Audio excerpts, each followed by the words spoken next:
Hello, hello, hello, everybody. How are we doing? That first song was chosen deliberately. It was chosen deliberately, but maybe not for the reason you think it was. Well, partly. That was Labour's. That was the theme song for Labour. Last time we had a change of government from the Conservatives to Labour, which was in 1997. Um,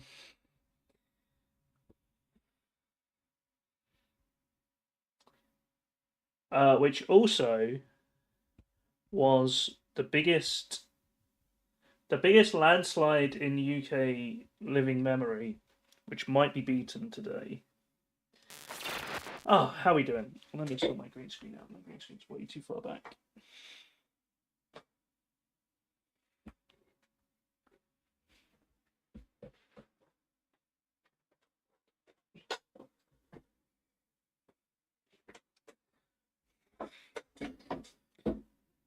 Sorry, Rachel, you missed the song. You should have been here, dead on 7 o'clock. You wish the results didn't come in so late. Yeah, it is sad. Um, I am thinking of having a little sleep and then waking up at about 2 a.m. and watching the results for a little bit. Um, but if you do miss the results, I haven't said this yet. I'm going to do a little results stream tomorrow at about 1 o'clock. I am working, but I'm going to stream in my lunch break and we can talk about results. There are estimated results from the exit poll, which come out at 10 o'clock, which is in 3 hours, which is why I'm very shortly going to start my very long PowerPoint so I can finish that in time for 10 o'clock.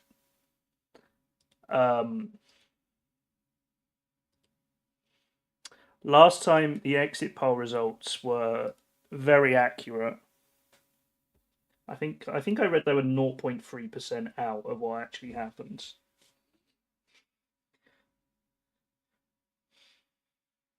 No. So there were no preliminary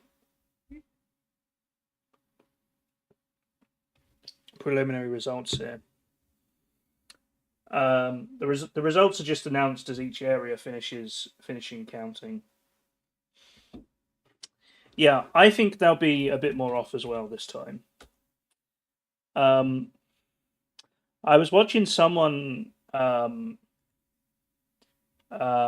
was watching someone earlier. They're from Britain Elects. If you know who they are on Twitter. But they did a data model, and I think they said there were like 80 seats. Oh, 60. I think it might have been 60. 60 seats that their data model shows are going to be less than 1% in it. And about 190 where it's less than 5%. So yeah, it's going to be a lot closer than normal.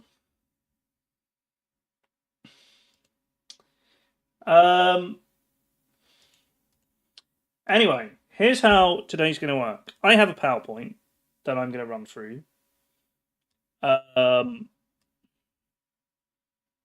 Maybe I'll get that on the screen for you.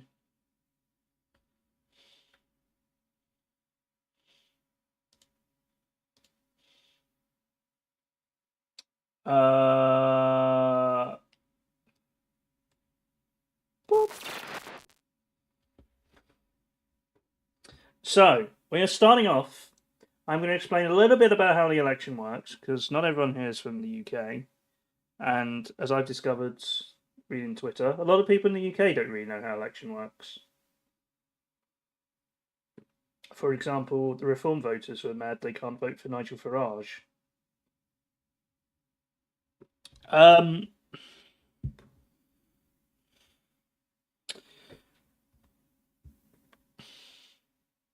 So we're gonna I'm gonna explain a little bit about how the election works. I'm then going to run through the parties. I'm then going to run through a big long list of everything that's happened since the last election. I'm going to compress 5 years of politics into like 2 hours. Hopefully less. But that bit is like 60 slides. So I'm going to rush through those as quickly as possible. And then we'll look at the opinion polls for a bit. And then hopefully I'll be done in time for the exit poll to be announced at 10.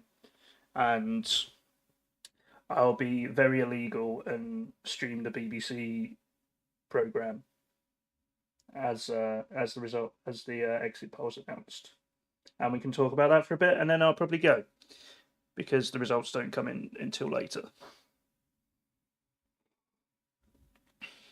Every scandal. I've tried to include every scandal. I'll talk a bit more about what I decided to include a little bit when we get to it. Should we go? Should we do it? Should we do it? I'm gonna. I forgot to put animations on. Hang on. Hang on. Can I quickly put random animations on every slide?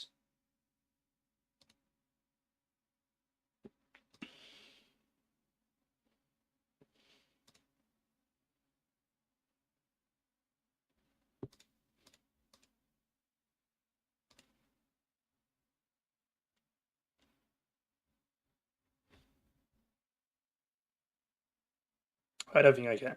Okay, never mind. Hi, Stace.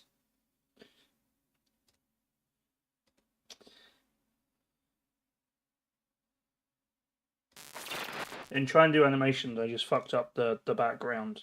Don't worry. Okay. All right.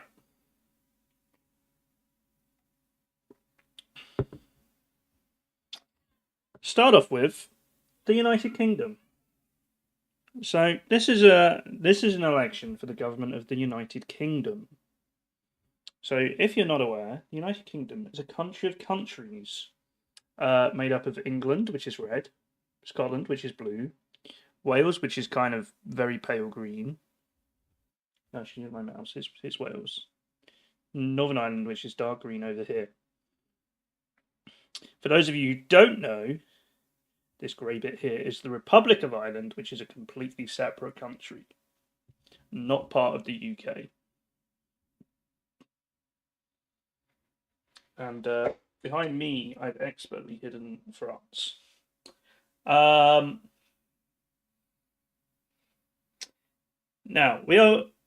today, we are voting for the government of the United Kingdom. I'll explain more about that in a minute, but it's important to remember that Scotland, Wales, and Northern Ireland have their own local governments that deal with what we call devolved issues, where issues that the UK government have said, okay, you can decide this, we don't want to deal with it. So, for example, Scotland has the power to decide its own healthcare policies, its own tax policies, education, things like that. But the UK government, which we voted for today, deals with issues for the whole UK. Also, England doesn't have its own government, so many England issues are dealt with by the UK Parliament, and they live in the Houses of Parliament in Westminster, next to Big Ben. I think I did a terrible job of explaining that. So, what is actually happening today, chat? Also, by the way, hi Hade. My dates are in American format as a nod to it being the 4th of July today. That was a deliberate thing I did, okay? To say happy birthday, America. And not because I'm using the online version of PowerPoint and I couldn't find a way to change it.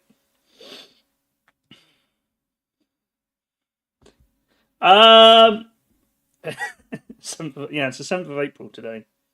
So, the 2024 general election. So, the way this works is the UK is split up into 650 areas called constituencies. Each constituency has an MP, short for Member of Parliament, that represents them. And they sit in the House of Commons, which is one of the two Houses of Parliament.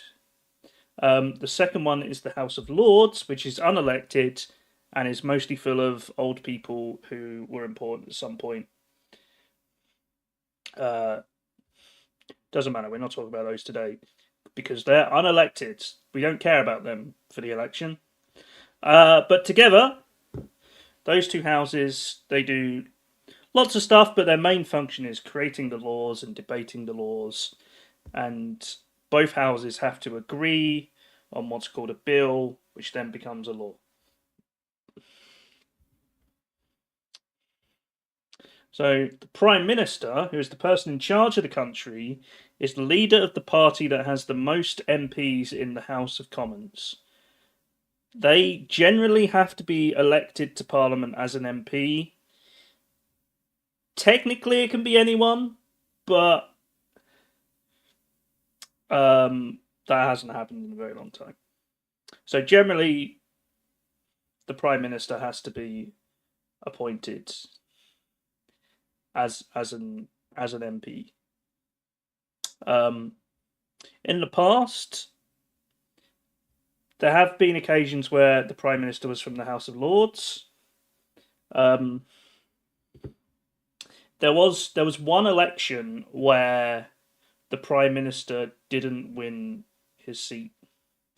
Are there going to be memes and funny bits?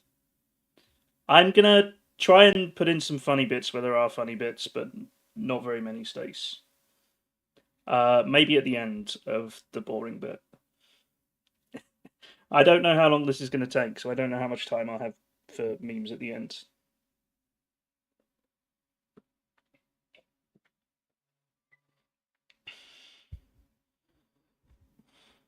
Maybe in a comedic tragedy way, yeah. There was one election where the Prime Minister didn't win his seat, so wasn't elected as an MP. He was quickly drafted into the House of Lords, so he was still part of Parliament, and then in a safe seat to resign. And then the Prime Minister got an easy by-election to win, so he could become an MP.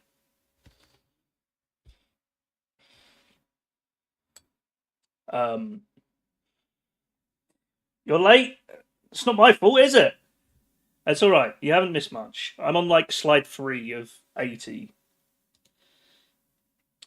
All right. It's time for the parties.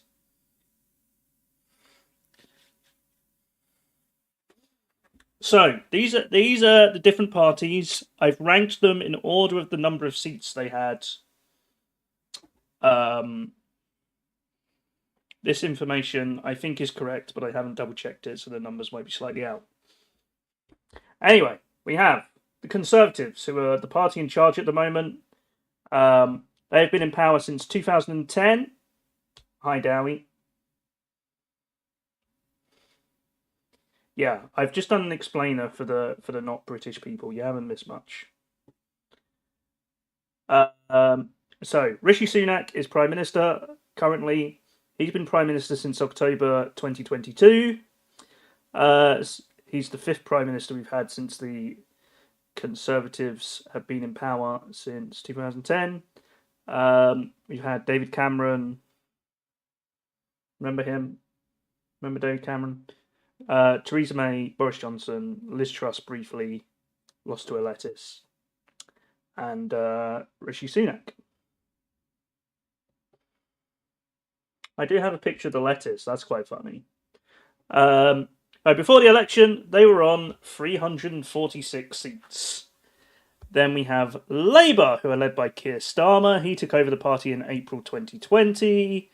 They are the official opposition. They were in power before the Conservatives from 1997 to 2010. It was Tony Blair and Gordon Brown were the Prime Ministers then. They have 205 seats. Generally, this might not be how it works at the moment, but generally, Conservatives are right wing, Labour are left wing. Some might say under Keir Starmer, Labour are kind of edging more towards the right. But yeah, generally, Labour are considered left wing, Conservatives are right wing. That's a big simplification, but correct people would say, yeah.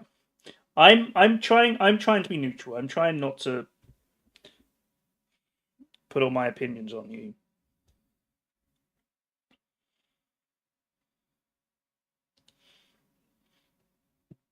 All right, Georgie. I'm a bit in the way of my man John Swinney. We have the Liberal Democrats. Liberal Democrats are mostly considered the third party, but they've done so bad they're not in third place anymore. That might change today. Their leader is Ed Davey. He's been the leader since August 2020.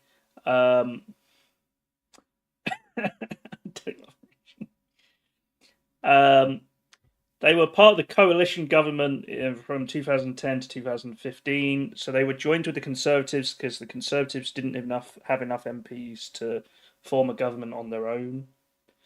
They were on 15 seats before the election. That's predicted to go up. They're slowly becoming more popular, but they lost a lot of supporters because they broke promises as part of that coalition. Can you ask a question? You can ask questions. Do throw questions at me. I will answer them. If they're answered later, I'll say it's coming up later. Which promise? Which was the important one? The important one was tuition fees. The Lib Dems promised in their manifesto not to raise tuition fees. As part of the government, they were tripled. Can the parties pick a change leader anytime or only in election periods? They can change leader at any time, but each party has their own particular rules about how that happens. Which is probably too much detail to go into. Do you know how many seats Tories are predicted to have after this election? My mimer is watching too and wants to know. There are lots of ranges.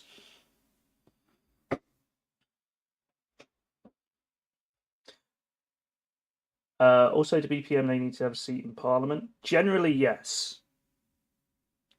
Just before you got here, Dowie, I said there have been times when they've crafted exceptions to that.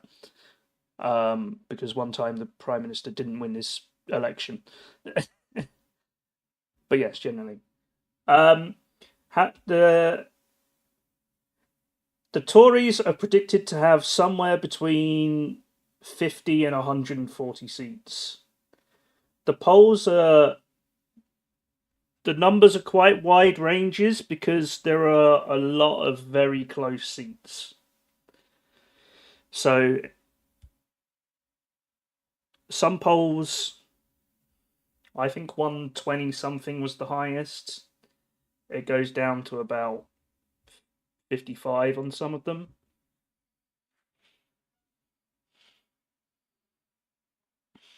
But yeah, there's lots of different polls. Anyway, I'm gonna speed up a little bit.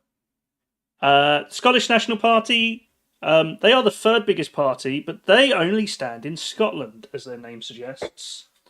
This guy is John Swinney. He is the leader of the SNP. He has not been leader very long. He is also First Minister of Scotland, so he's in charge of that local Scottish government I was talking about earlier. They had 43 seats. They are currently the third biggest party, despite only standing in Scotland. They're predicted to lose about half of those to Labour and the Liberal Democrats. Today, they will probably drop to fourth. Now, we have some Northern Ireland parties. The DUP, the Democratic Unionist Party, their leader is Gavin Robinson. He's only interim. I forgot to double check if they've actually selected a new leader. They might have done. They had 7 seats. They're quite right wing. They're a kind of traditional Christian party. They tie in quite well with the Conservatives. If you remember, Theresa May had a deal with them when the Conservatives weren't quite above the majority. Then we have Sinn Féin. Sinn Féin are an interesting party if you haven't heard of them. This is Mary Lou McDonald, who is their leader. They are also Northern Ireland only, but they are Irish nationalists. And they, it's Northern Ireland anyway. I'm telling you about them just in case you're interested. Sinn Féin, they are Irish nationalists. They think Northern Ireland should not be part of the UK, and they are so strong in their beliefs that they don't take their seats in Parliament because, as part of being in Parliament, you have to promise you'll serve the King, and they don't want to do that. So Sinn Féin win 7 seats. They technically have MPs, but they never get sworn in, so they don't vote in anything, and their seats are just left empty.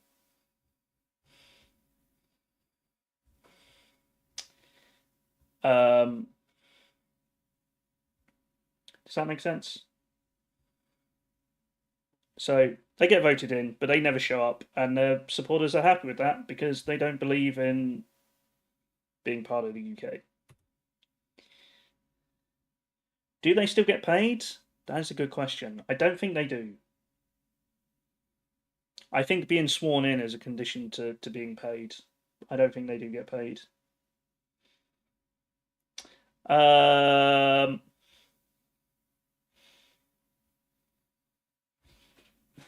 Next up, we have Plaid Cymru. This is a Welsh party. Their leader is Rhun ap Iorwerth.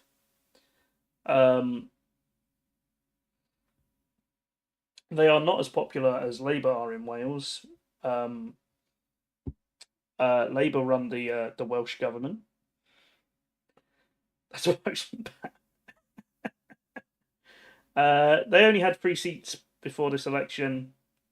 They'll probably end up with roughly the same afterwards as well. We have Social Democratic and Labour Party. This is another Northern Irish party. Their leader is Colm Eastwood, who's been there since November 2015. I think that's one of the longest. So many parties. Yes, Rachel, a lot of them are very small. So they are only in Northern Ireland. They had 2 seats. We have the Alba Party. Not many people have heard of the Alba Party because they're very new. They were formed in 2021. This is Alex Salmond, who is their leader.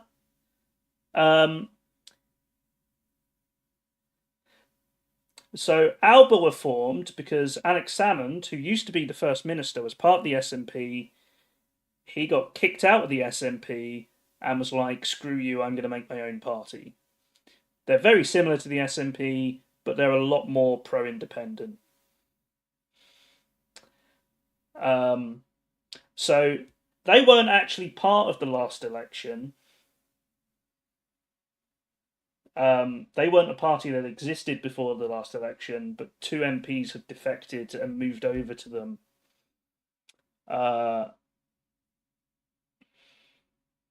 Generally thought he left politics. I'm trying to think if he. I don't think he's an MP. He's just kind of running along in the background. But I think he's trying to be elected somewhere today.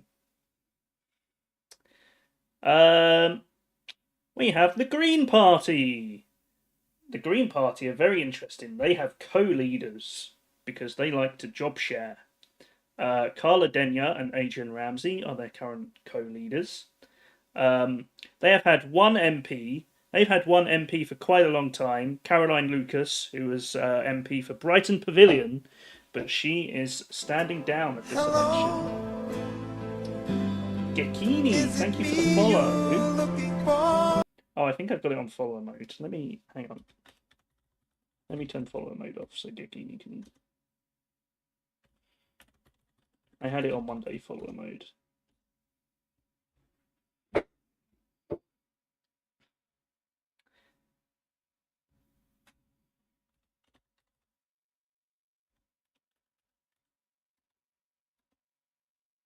There we go. That's what I want. Yeah.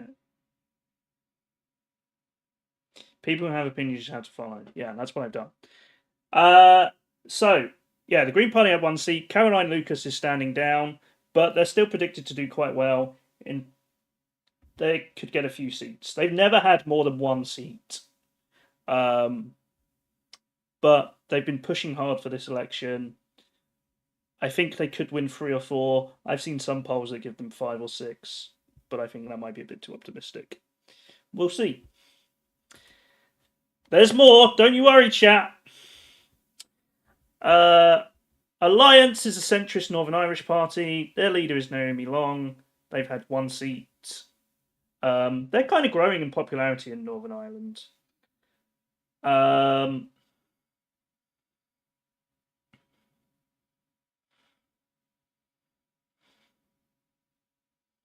You like that I say poll, not poll. You're back, hi attacking. Yeah, so Naomi Long leads the Alliance. They're a centrist Northern Ireland party. They're getting more popular locally in Northern Ireland, but they've never done quite well in the UK elections. Then we have the Workers' Party. The Workers' Party is George Galloway's party. George Galloway was a Labour MP a long time ago. When did you win a sub? I don't remember you winning a sub. Did you win a sub? Oh, the big marble race. I guess I can give out half your sub. You're right. Yes, I remember now. Yeah, I didn't give it to you because you already subbed.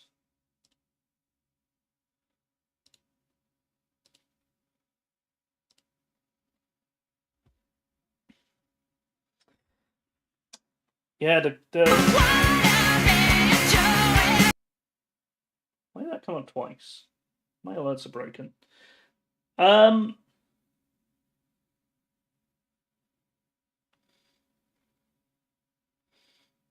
What was I going to say? Yeah, it just takes longer to vote because everyone has to have their ID checked.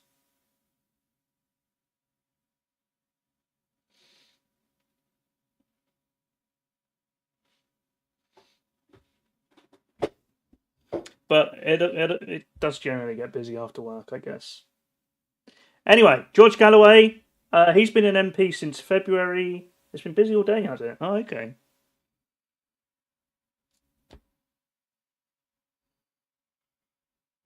Yeah, everyone wants the Tories out.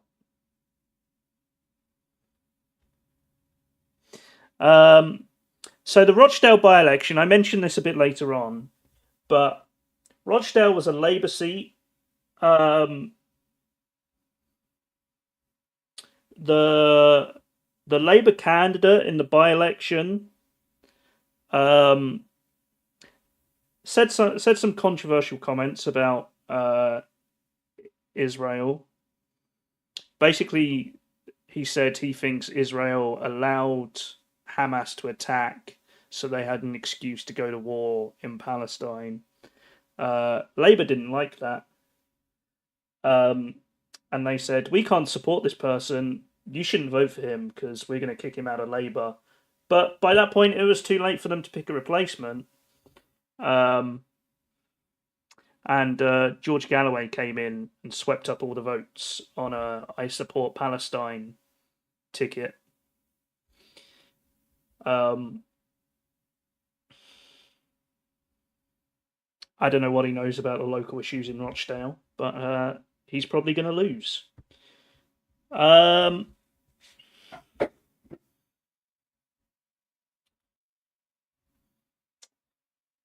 Your constituency explain problem. Yeah, I went at about 4 o'clock, and I was literally the only one there. This hat will gain some votes. We'll see, Dowie.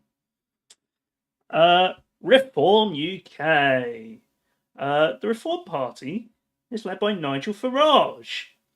Nigel Farage has only just become the leader, like 3 weeks ago. It was led by Richard Tice. Reform UK used to be the Brexit Party,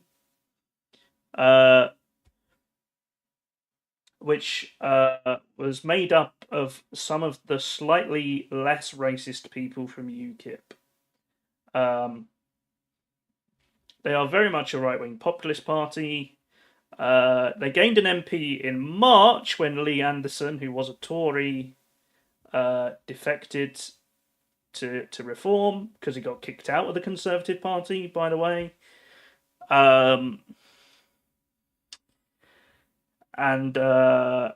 they have one seat at the moment. They're predicted to win a couple of seats here and there, mostly in Essex, sadly. Nigel Farage is standing in Clacton, which is an Essex seat. He's probably going to win. Lee Anderson is probably going to win. And Richard Tice, who was the previous leader, is standing in Boston, I think, in Lincolnshire, which was the most Brexit voting place in the country. So he'll probably win that. In the polls you might have seen, hi Commander. In the polls you might have seen, Reform are getting a lot of votes, but their vote is so spread out that they're not going to win many seats.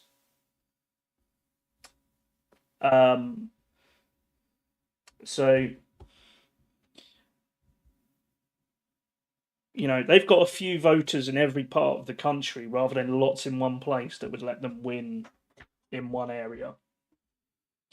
So they might get lots of votes, but they're not going to get more seats. Isn't it probably going to make people... Yes. I don't know how many people have read it, but proportional representation is mentioned in Reform's manifesto.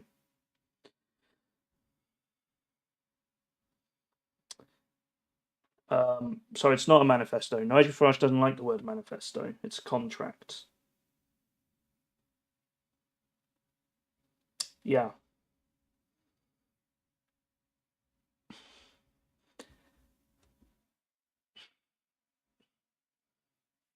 There's a good chance on sheer number of votes, Reform are going to be third, maybe even second if they get more than the Tories. But that's only going to translate to like 3 MPs. So they're quite in the proportional camp. Okay. Finally, for my long list of parties, we have the Speaker. The Speaker of the House is different. The Speaker of the House is different here than it is in America. In America, the Speaker of the House is kind of the leader of a party. In this country, the Speaker is completely politically neutral. And they, along with a few deputies, so the Speaker, along with a few deputies, control debates in the House. Lindsay Hoyle has been Speaker since November 2019. He still has to be elected. He does still have to be elected as an MP, but the Conservatives, Labour, and Lib Dems all agree not to put a candidate against the Speaker.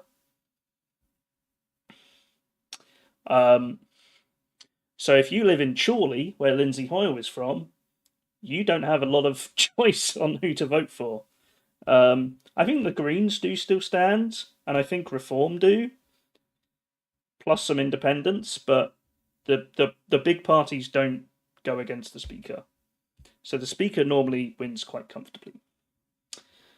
But But that's also quite controversial in its own point because the Speaker can't vote, so the people from that area aren't really properly represented.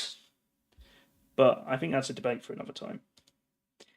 Anyway, how did we get here?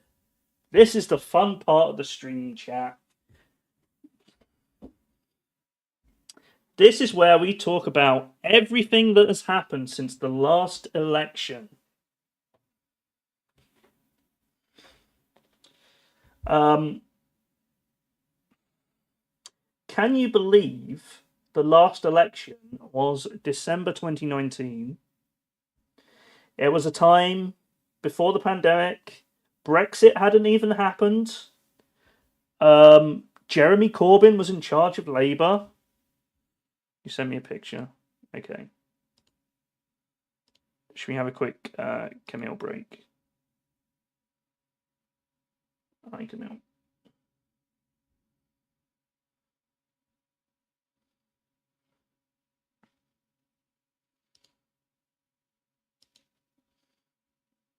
I've lost full screen. What have you done? No, don't use my camera. There we go. No, we're busy time traveling. Back to 2019.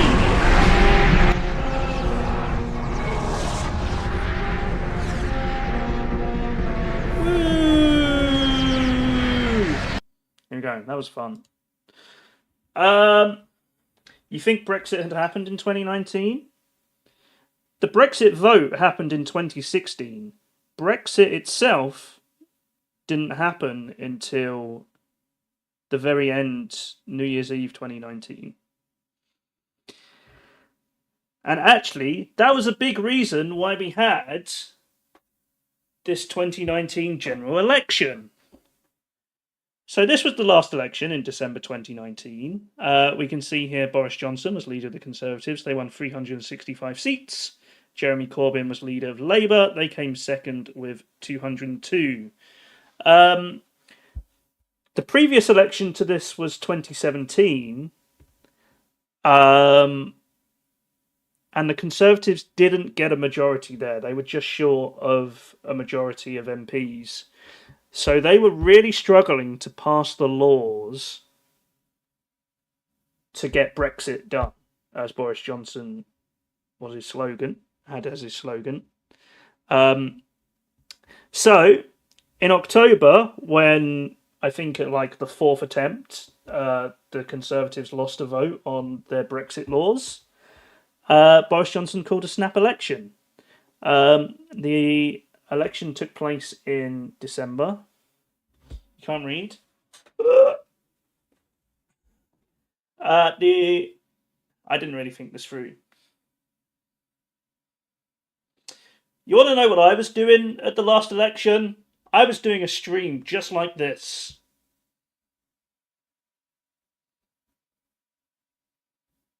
Yes, that is right, actually, Commander. Labour, I was talking to you. Probably, yeah, I was. Yeah. Labour are predicted to get fewer votes than they did in this election this time, but they're going to get way more seats because the Tories have just collapsed. So yeah, this election took place in December. Boris Johnson was like, everyone vote for me, we'll get Brexit done.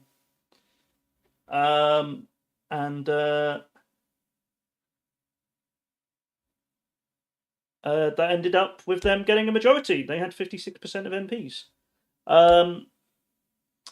Liberal Democrats at the time, they were led by Jo Swinson, and she did not win her seat back.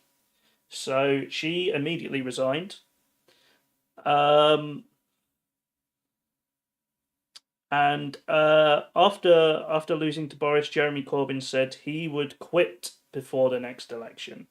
He was not going to lead Labour into the next election. 3-word slogans, yeah. Get Brexit done. So, after that election, how am I doing for time? Not great. We move into 2020.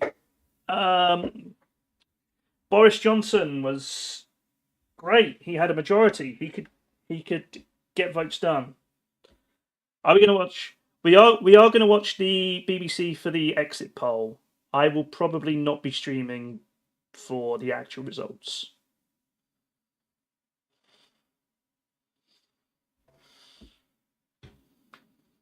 The first result doesn't come in until 11:30, and I'm going to hang out with Rachel instead. But I'm not doing an all-nighter because I'm working tomorrow. I will be doing a stream tomorrow at 1 o'clock to talk about the results.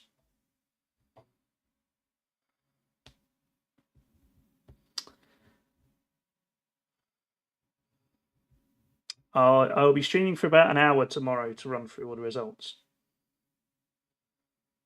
Yeah, it's my lunch break.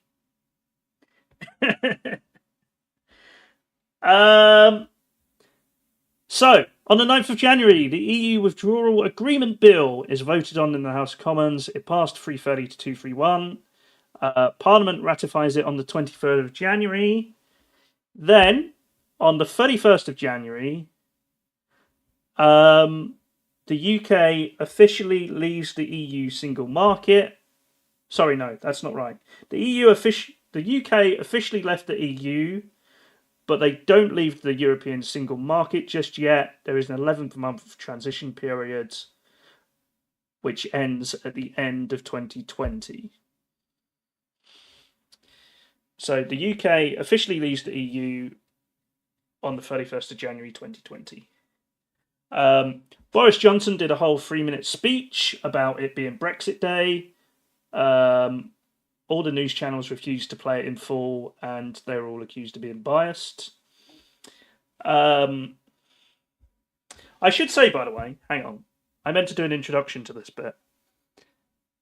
I'm kind of running through what I think is important. I've probably missed some stuff. If you think I've missed some stuff, feel free to jump in. I'm kind of talking about things in the context of this election today and everything that led up to it. So, for example, I haven't mentioned too much about the war in Ukraine, because although that was very significant, the war itself is not really a topic of debate in this election, because the major parties all agree we have to help Ukraine. I have mentioned its effects on what happened in the UK, for example, cost of living, price of fuel, things like that. So that's how I decided what to include. If you have questions or you think I've missed something important, feel free to jump in. In February, there was the Chancellor, Sajid Javid, resigned. Rishi Sunak became Chancellor. Chancellor, if you don't know, is the person in government in charge of the budget and spending money. In March, the other thing, one more thing. I'm mentioning things in a chronological order as they were known at the time. So where things have been corrected or shown to be false, I mention them when that was discovered. So, for example, in March, the government started holding emergency COBRA meetings to discuss coronavirus cases. What we didn't know at the time was that Boris Johnson skipped them, just didn't go to them, didn't fancy it. But that didn't come out for a while, so I haven't mentioned it here, except I just did. You know what I mean?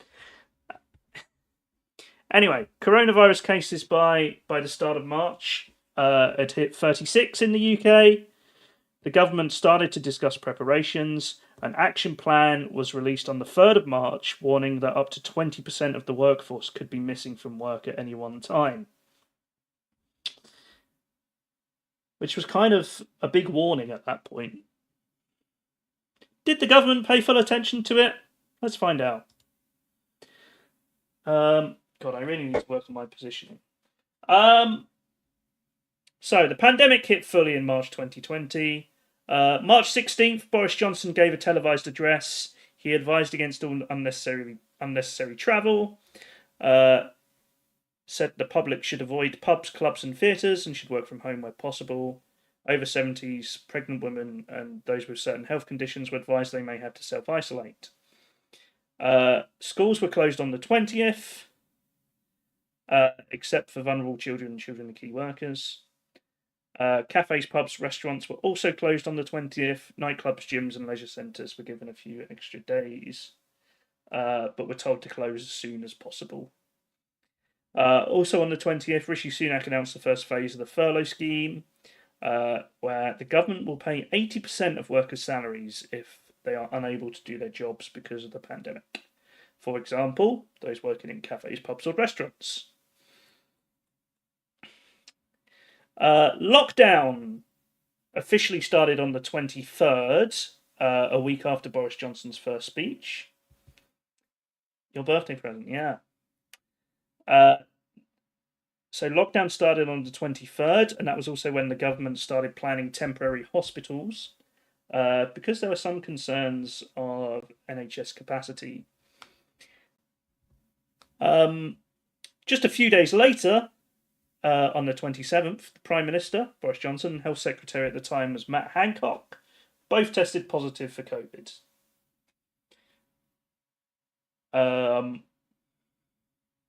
Obviously, they were not working from home.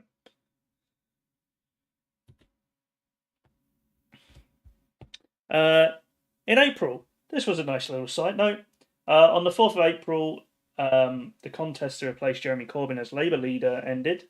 Keir Starmer was the winner. So Keir Starmer took over Labour at the start of April. On the 6th of April, Boris Johnson was admitted to intensive care. Deputy Prime Minister, who at the time was Foreign Secretary, Dominic Raab, took over. This is Dominic Raab here, if you don't know who he is, with his message, "Stay home this Easter." You missed the Twitch streams. Yeah, the Twitch streams were great, weren't they?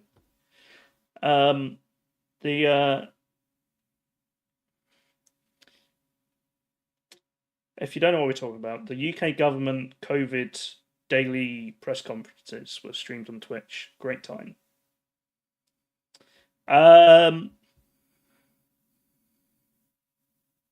Chat was wild, from what I remember. On the 9th of April, Dominic Raab says it is too early to lift lockdown restrictions, but the impact is starting to be seen, and things were getting better, chat. Things were getting better, but they weren't quite ready to lift lockdown restrictions.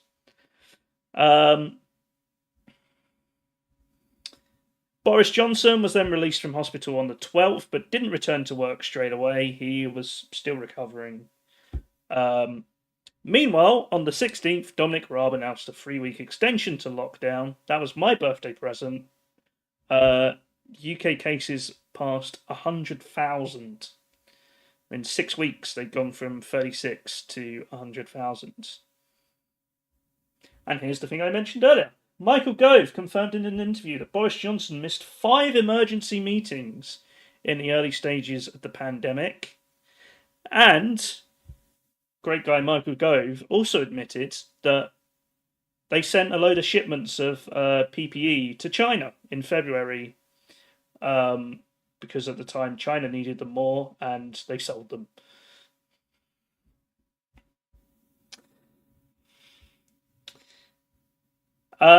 Boris Johnson finally, he did need some time to recover. He returned to work on the 27th of April.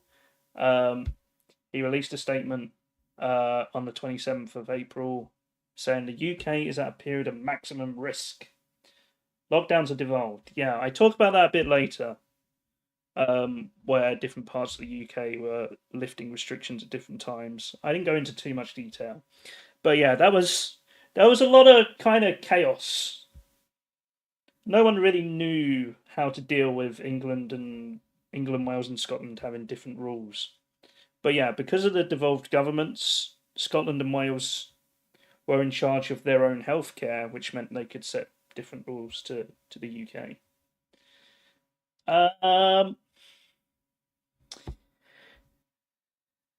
In May, the furlough scheme was extended until October. A quarter of the workforce were now receiving 80% of their wages. It was costing the UK government £14 billion a month. And then our first COVID scandal.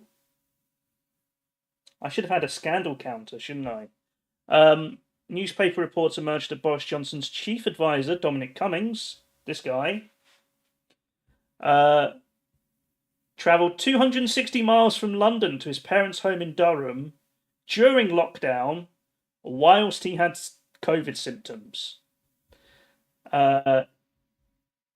He never really spoke to the press much, but he did. He did a press conference in the Rose Garden at Downing Street. No, he was Mr. Eye Test, yeah. Saying he said he doesn't regret what he did. He was doing it so his son could be looked after by his parents. But yes, whilst in Durham, yeah. So this is the castle one, yes. Initially, he went from London to Durham, so his son could be looked after by his parents. And then to make sure he was well enough to drive back to London, that was when he drove to the castle to test his eyesight.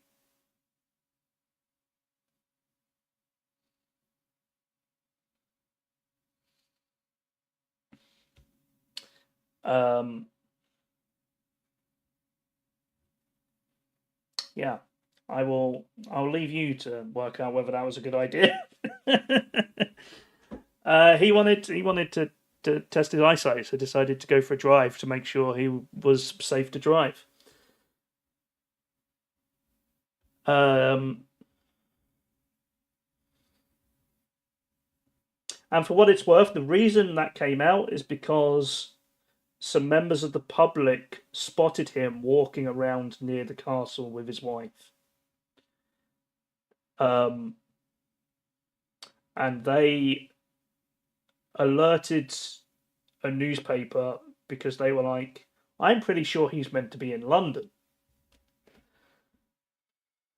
He had to test and could see the castle, it's true. As we hit May 2020, lockdown restrictions began to be eased, despite some scientists saying it could lead to a spike in cases. And then as we headed into June, Boris Johnson announced that 2 metre social distancing could be reduced to 1 metre.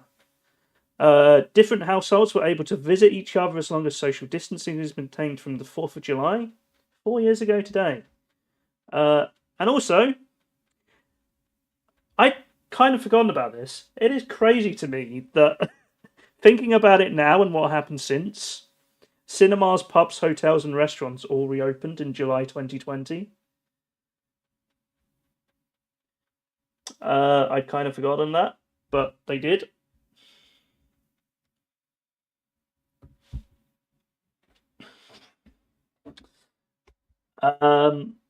On the 8th of July, Rishi Sunak, I wonder what happened to him, delivered a budget statement announcing a new Eat Out to Help Out scheme. By the way, I've used the word scheme quite a lot because Rachel finds it funny that we use scheme just to mean like program. Apparently in America, scheme is like evil scheme. And they don't use it for just like any kind of program like we do. And a new Eat Out to Help Out scheme was announced. To help restaurants, the government offer everyone a 50% discount on meals. Monday to Wednesday during August. Nick? Are you well? Eat Out Win. Deska. Eat Out Win, Deska. Thank you for the resub, Nick. How are you? I hope you're doing well.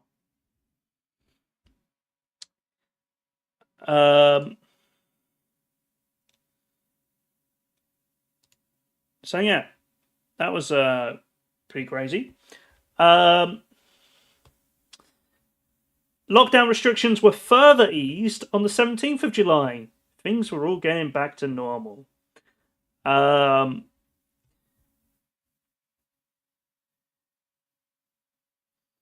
was a Boris Johnson said he expects a significant return to normality by Christmas. It will all be over by Christmas. It's a famous saying in British history. Then in non-COVID news, the Intelligence and Security Committee published a long-delayed report into Russian interference in the Brexit referendum. The report says the government and intelligence agencies failed to prepare for Russian attempts to interfere. No assessment had been made as to whether the attempts were successful. Despite pressure, the government refused to publish a non-redacted version of the report. The report they did publish was very heavily redacted. It was redacted enough that it was kind of pointless them publishing it. So that was a report into whether Russian bots had interfered in the Brexit referendum. Sounds familiar? Yeah. I think it's kind of relevant to today as well. In August, the planned lockdown easing, including allowing people back to work, was postponed the day before it was due to change, as cases began to rise again. Also in non-COVID news, Ed Davey became leader of the Liberal Democrats. He was Post Office Minister during the coalition government. So he became leader of the 11 remaining Lib Dems.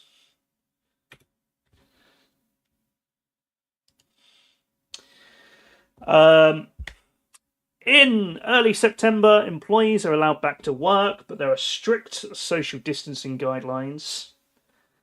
You're sure nothing controversial will happen in the post office? Yeah. Nothing at all. I don't really go into that in too much detail, to be honest, but it is in there. So employees are allowed back to work in September, but there are strict social distancing guidelines. Offices are generally allowed no more than 50% capacity, and they have to stick to social distancing at all times. I actually did go back to work for about 4 days in the office that September. Meanwhile, the government had appointed former Australian Prime Minister Tony Abbott as a trade advisor. Abbott had previously made homophobic and misogynistic comments. Everyone said the government are crazy for appointing someone like that. The government ignored everyone and appointed him anyway. By the 14th of September, infections were still rising. The rule of 6 was introduced. Remember the rule of 6, chat? Social gatherings were limited to 6 people from the 14th of September. On the 18th of September, Boris Johnson confirmed that we're officially in a second wave of coronavirus. And on the 22nd, work from home advice was reinstated, and that lasted about 2.5 weeks. I mean, people being allowed back to the office lasted 2.5 weeks. Recreational businesses were forced to close at 10 p.m. A new furlough scheme is announced to start in November. This wasn't actually a lockdown at that time. It was just people should work from home and only socialise in groups of 6. Meanwhile, Parliament was busy working away on Brexit.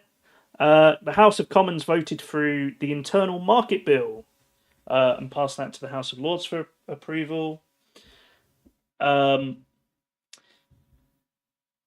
The European Commission at that time began legal action against the UK government saying parts of the bill had overridden the agreement they had already made.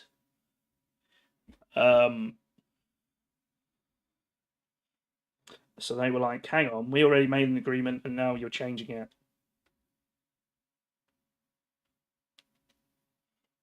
Government changing their mind, don't believe it. So in late 2020, the Brexit deadline was approaching. In mid-October, Boris Johnson said trade talks with the EU had broken down. The country should prepare for an Australia-style deal from 2021, which basically means no special access to the European market. The House of Lords rejected the internal market bill initially. It was sent back to the House of Commons for amendments. Then on November the 5th, a second lockdown begins. Lockdown 2 Electric Boogaloo started. At the time, they said it was expected to last 4 weeks. Can you guess if that happened? The furlough scheme was extended until March 2021. Meanwhile, in government chaos news, remember this guy? It's Dominic Cummings, Boris Johnson's chief advisor, and also his director of communications, Lee Kane, resigned after there were reports of infighting within Number 10. There were lots of reports that they were basically arguing, and the government was kind of dysfunctional. Surely not. It's the Tories. Also at the time, there was an inquiry regarding bullying allegations against the Home Secretary Priti Patel. The inquiry found she broke the ministerial code. Boris Johnson said, "I don't agree," rejected the report, and said he had full confidence in Patel. The ministerial code advisor to the Prime Minister, who was Sir Alex Allen, resigned, and Boris Johnson just decided not to replace him. It later came out that that Alex Allen was asked by Boris Johnson to make his report more palatable, to which he refused.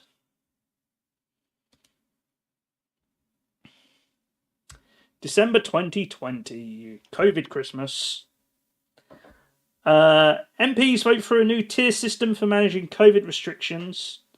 The government announced up to 3 households will be able to mix over the holidays from the 23rd to the 27th. Meanwhile, the MPs reinstate the controversial sections of the internal market bill. The EU doesn't like this, but they try and push it through anyway. On the 14th of December, Matt Hancock, the Health Secretary, announced the Alpha variant of COVID was spreading quickly in some parts of the country. The furlough scheme was again extended, this time to the end of April. The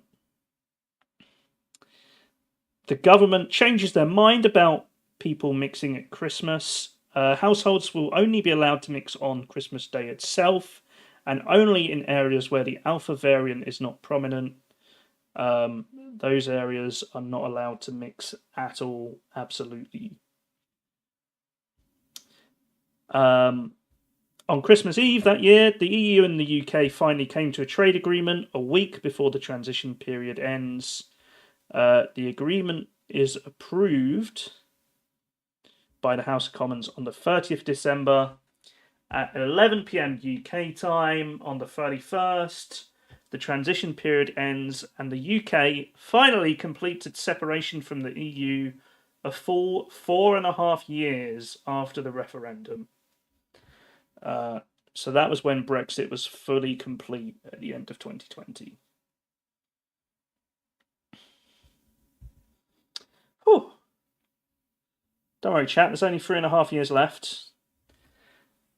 As the UK vaccination programme begins to take full effect, Boris Johnson announces a third lockdown on January the 4th. All schools switch to remote learning 1 day after reopening after the Christmas holidays.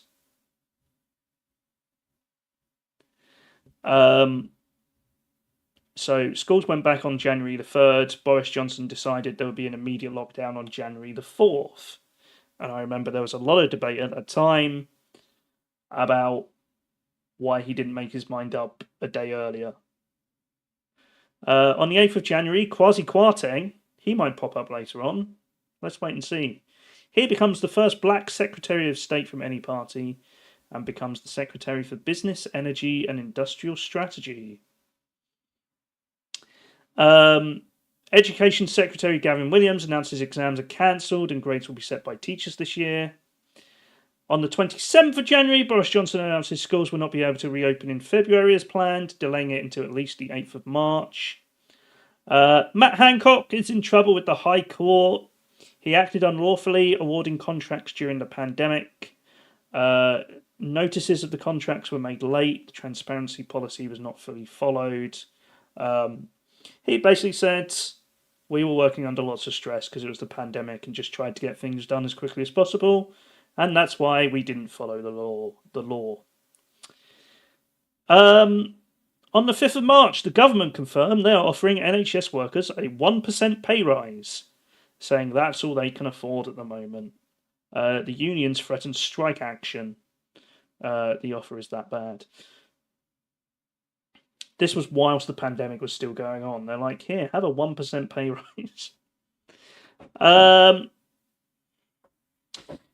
Meanwhile, police in London were criticised for their heavy-handed approach at a vigil for Sarah Everard, who was murdered by policeman Wayne Couzens. This you might remember was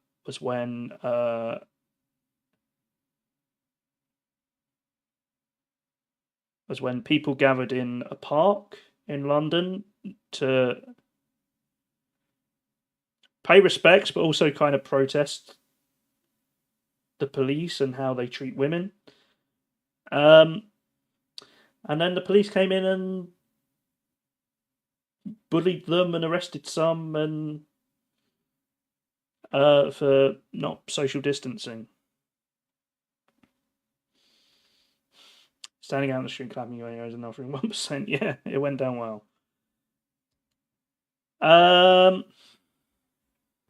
Oh, this is a fun little picture. This is a protest in Jersey. At the end of March, emergency COVID powers are extended by 6 months. There are riots in Northern Ireland over 10 days. Tensions caused by Brexit and the pandemic. I had kind of forgotten about that, to be honest. There were like 10 days of riots in Northern Ireland. Lockdown restrictions began to be eased in mid-April. Tory scandal number 2, I think. Or did I miss one? I don't know. On the 28th of April, the Electoral Commission began an investigation into Boris Johnson's flat. It was revealed renovation works were funded by a Conservative donor. 3? Are we on number 3? I've lost count already.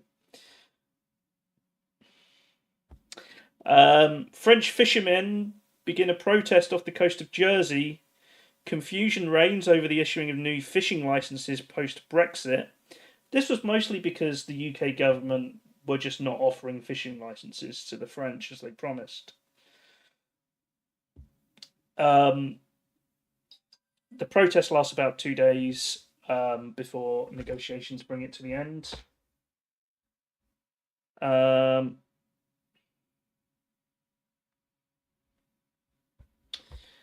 Then, on the 6th of May, local and mayoral elections take place. Labour's Sadiq Khan is re-elected as Mayor of London. These are the local election results for 2021. The Conservatives were up 235 councillors. Green were also up 88, over doubling. There, Labour were down 327. Labour at the time were being criticised quite heavily for not fully supporting Brexit. And the fact that the COVID vaccination programme was going pretty well at that time gave the Tories a bit of a boost. These are different to... Yes, thank you, Phil. These are local elections, so these are people voting for their local councillors. These were just parts of England, yes. I think where I've done local elections, I've mostly just got England results. I have to see later on. There were, I think I mentioned some for Wales at some point. But yes, these ones I think were just England. I think you're right. I mean, these are all English parties, so.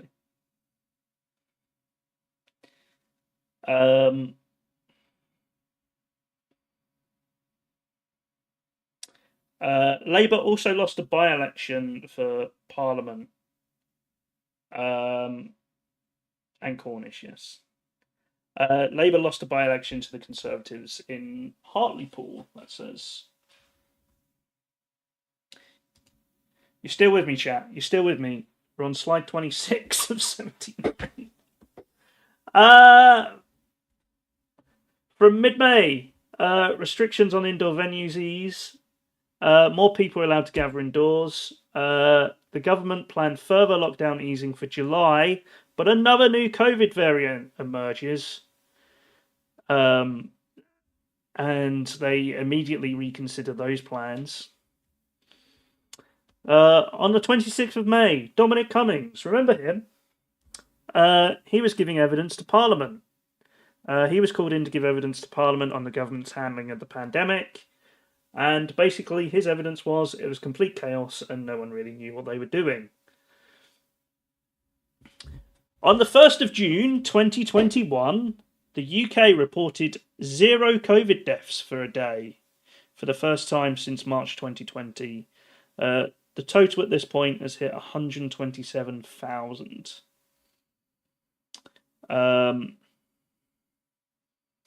The High Court ruled the government broke the law in awarding a £560,000 contract to a company run by friends of Dominic Cummings. There's a fair bit of government law breaking going on. Who'd have thought it? I mentioned this because I'm trying to be balanced. I'm trying to mention the good things the Conservatives have done. The rules regarding blood donations were changed to allow more gay and bisexual men to donate blood. For a long time, gay and bisexual men were pretty much banned from donating blood if they were sexually active because of worries over HIV.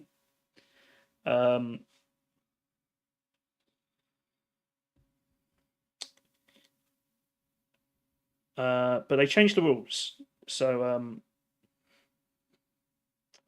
I can't remember what the rule change was exactly. I think it was if you haven't had sex with a man in over 3 months, you were good to go. I think that was the rule change. I might be wrong, but I thought that was a good thing.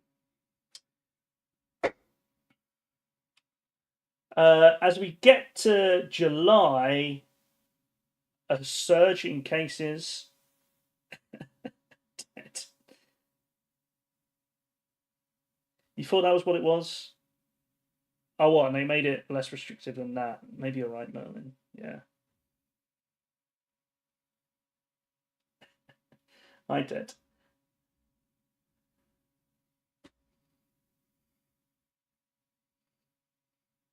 You need someone on co-constable to help shoot Thatchers.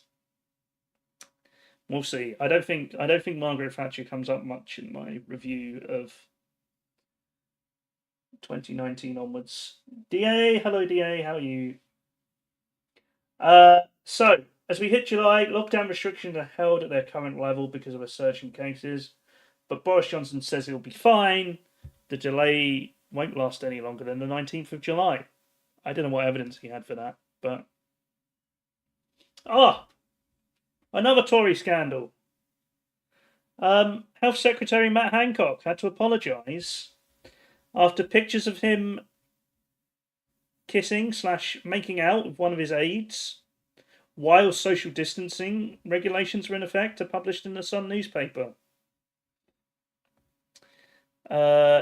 He resigned a day later and was replaced by the former Chancellor Sajid Javid. So there is Matt Hancock getting very handsy when he was meant to be social distancing.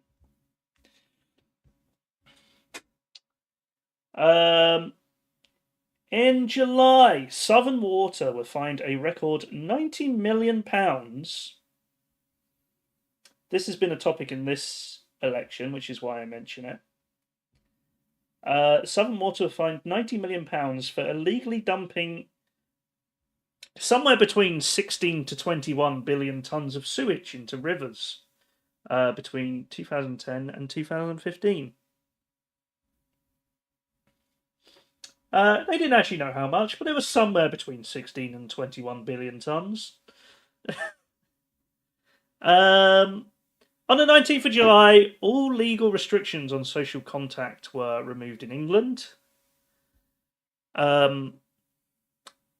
Just England, by the way. That's where it was different, as Commander was mentioning earlier. The retail industry warned they were struggling to keep shelves stocked because a high number of workers still had COVID and they were self-isolating.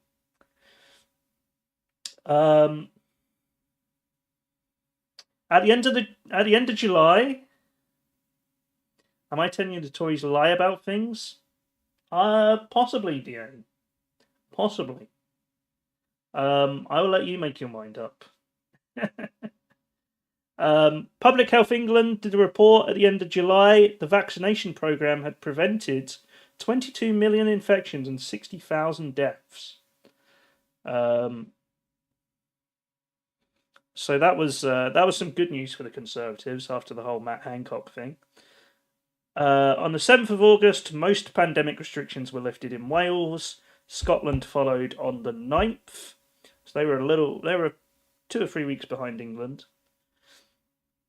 And also Afghanistan, the capital Kabul fell to the Taliban. The UK government began evacuating British nationals. The flights went on for 9 days. They were kind of criticised for being a bit slow to respond, if I remember rightly. I think the Foreign Secretary was on holiday. And didn't come back from his holiday when he found out the Taliban had taken over. I think that was what the scandal was about that.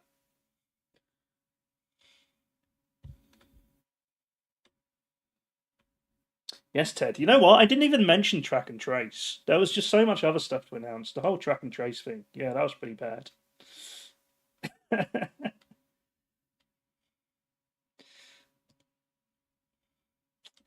All right. Further into 2021, Boris Johnson announced a series of social care reforms. These are to be funded by a 1.25% rise in national insurance. I mentioned that because, again, tax rises have been a bit of a debate in this election. In September, inflation goes from 2% to 3.2%, the biggest jump in a single month since 1997. I'm sure it won't get any worse, though. Business Secretary Kwasi Kwarteng held crisis talks with industry bosses. That was in a month, yes. A whole 1.2% in a month. And that was the biggest jump since 1997. Maybe Kakos, but you can't vote anyway.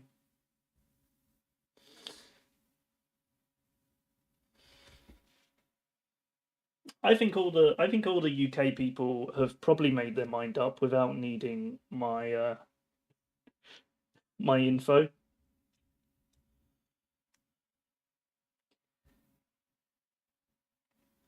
Yeah, I don't want to be responsible for how people vote. Make up your own minds. We've got 98 minutes. Fuck, I've got to finish this PowerPoint in 98 minutes.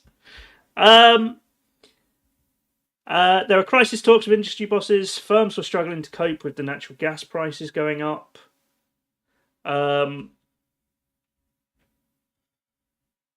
79 pages. I know, Ted. I know, it's crazy. I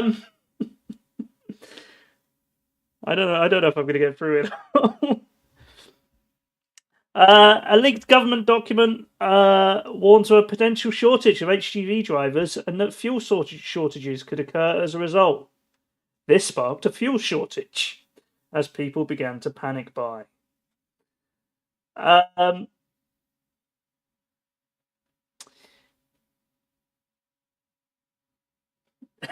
your newest hero. That's very kind of you, DA. In October, a parliamentary report into the government's response in the early stages of the pandemic said the early lockdown and social distancing decisions were one of the most important public health failures the UK has ever experienced. However, it did describe the vaccine programme as one of the most effective initiatives in UK history. So there you go, bit of good, bit of bad. Don't say I'm not balanced. Some sad news. This was not far from me actually. This was in Essex. The Conservative MP David Amess died. He was stabbed whilst meeting constituents. Which was the second MP to be assassinated in recent history. Boris Johnson announced Southend will become a city in his honour, something he had long campaigned for as an MP.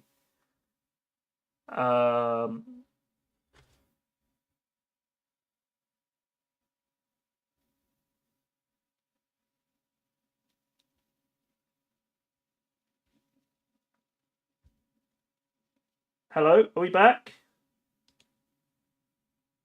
I don't know what happened there. Are we back? I thought you were all saying F because I was talking about Conservative MP David Amess, who died. So it took me a few extra seconds to realise the stream had died.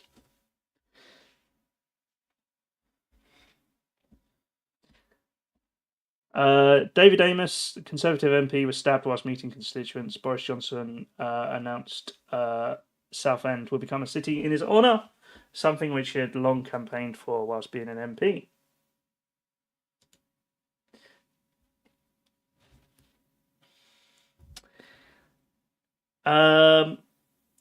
Further into 2021 we go. The British Medical Association accused the government of being willfully negligent for not reimposing measures such as mandatory face masks.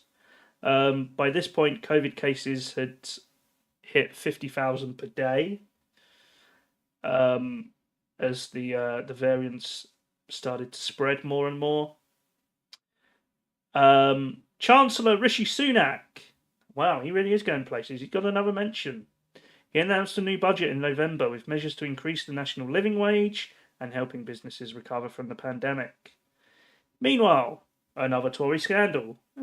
Conservative MP Owen Paterson resigned in November. He was found to have breached lobbying rules. The Conservative majority in Parliament had voted to delay his 30-day suspension from Parliament because they didn't agree with it, but he resigned anyway.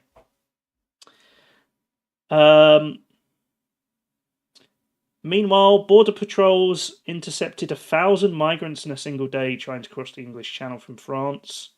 The total for the year reaches 23,000, far higher than we'd seen in previous years, and it was to hit a yearly record in 2021.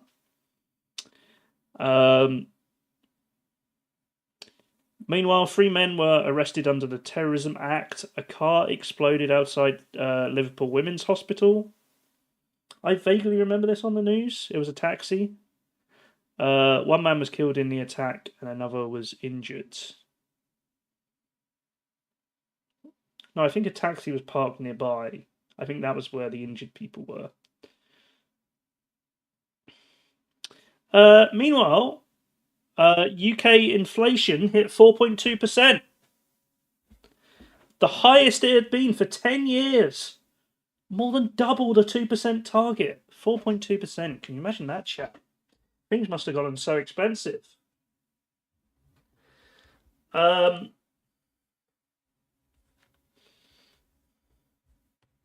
taxi driver basically saved the day. Yeah, I think he did.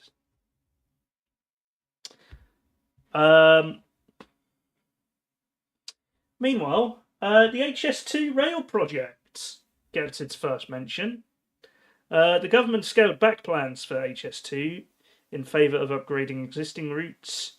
Labour accused the government of selling out the north. This was a rail link to link London to Manchester and then I think on to Leeds. Someone can correct me if I'm wrong. Labour accused the government of selling out.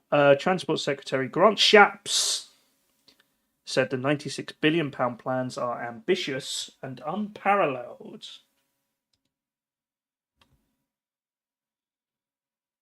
He was your MP, Grant Shapps. Well, eat it.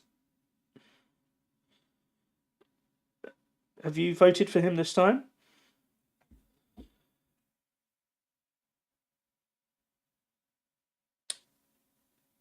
Oh, you don't live there anymore. Okay, that's fair. You would have voted for him, though, I'm sure. Meanwhile, the Omicron variant hit the UK. Boris Johnson announces people should work from home where possible.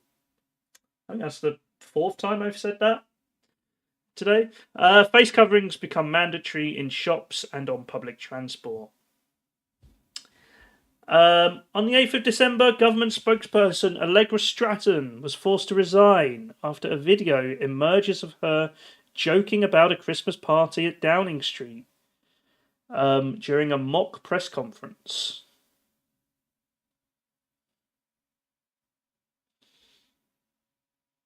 HS2 is very classed as an England and Wales project, despite it all being in England. Oh yeah, I did. I think I read about that when it was cancelled. Yeah.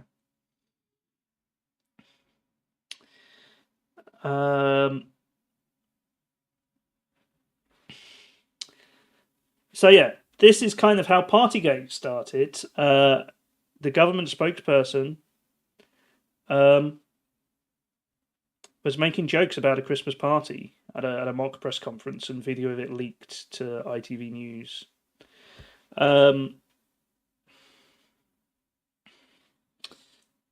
You almost forgot about Allegra Stratton. Well, it's a good thing I'm here to tell you about the things you forget.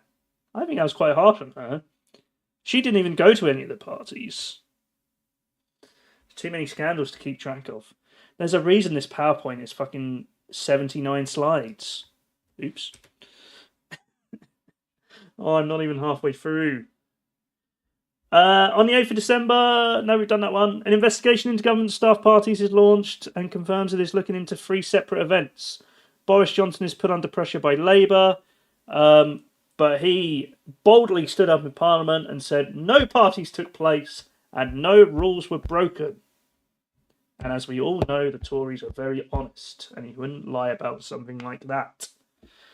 The Conservatives are fined by the Electoral Commission. An investigation into Boris Johnson's flat found a £17,000 donation for renovation works should have been reported to them. And the Daily Mirror newspaper published a photograph over here. Look, I've got the photograph. This is Boris Johnson taking part in a Zoom Christmas quiz in December 2020. Boris Johnson is sitting with 2 colleagues at a time when household mixing was prohibited.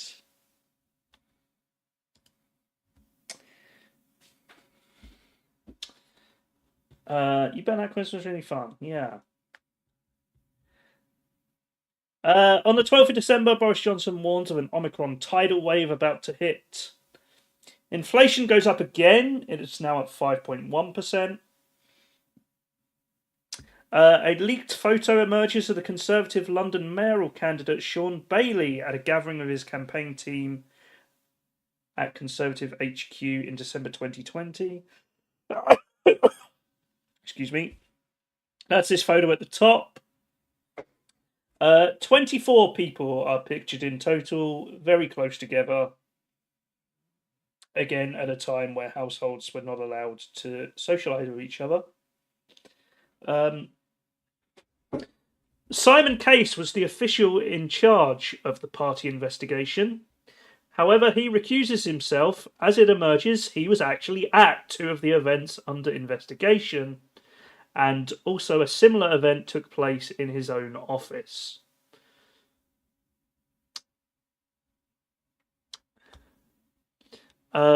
Interest rates rise for the first time in 3 years from 0.1 to 0.25% as the Bank of England tried to combat inflation. Meanwhile, a picture is published, which is this bottom picture of Boris Johnson, who's right in this bottom right-hand corner, and his wife, and 17 staff members with cheese and wine in the Downing Street Gardens. Boris Johnson claims this is not a party, it is a work event. This was where the famous "it was a work event" quote originated.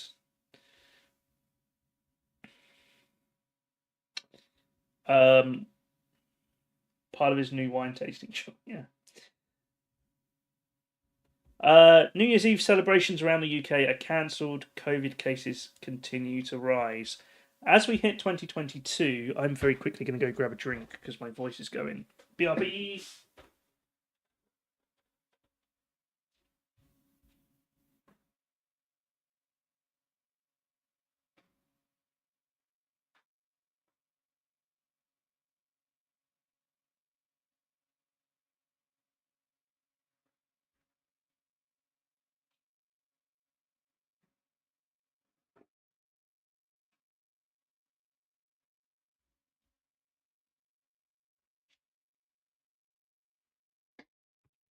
Hi. Okay, so we got 2.5 years to get through in less than an hour and a half. Can we do it?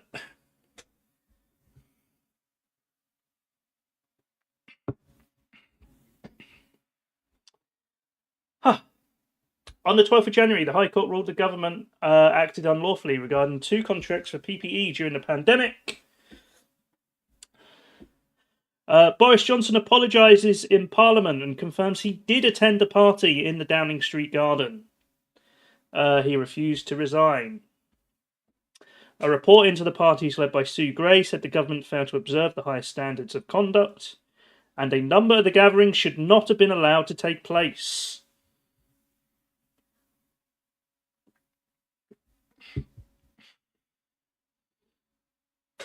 Meanwhile, the government launched its Levelling Up strategy, aiming to reduce the gap between rich and poor parts of the country by 2030.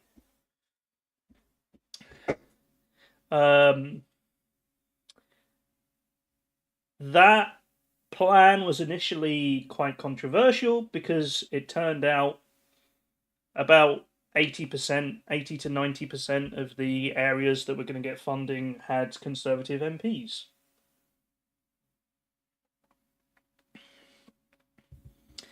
And the remainder had Labour MPs, but were seats the Conservatives could realistically win at the next election.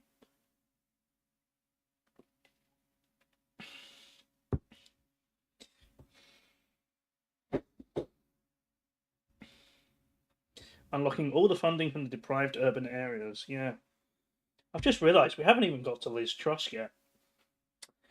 Health Secretary Sajid Javid announced £8 billion of funding for NHS facilities in response to the backlog created by the pandemic. And in February, the Russian invasion of Ukraine started. There was a big panic across the UK and Europe about access to energy after Russia cut off its supplies to Europe. Obviously not the biggest concern at the time, but that's how it related back to the UK.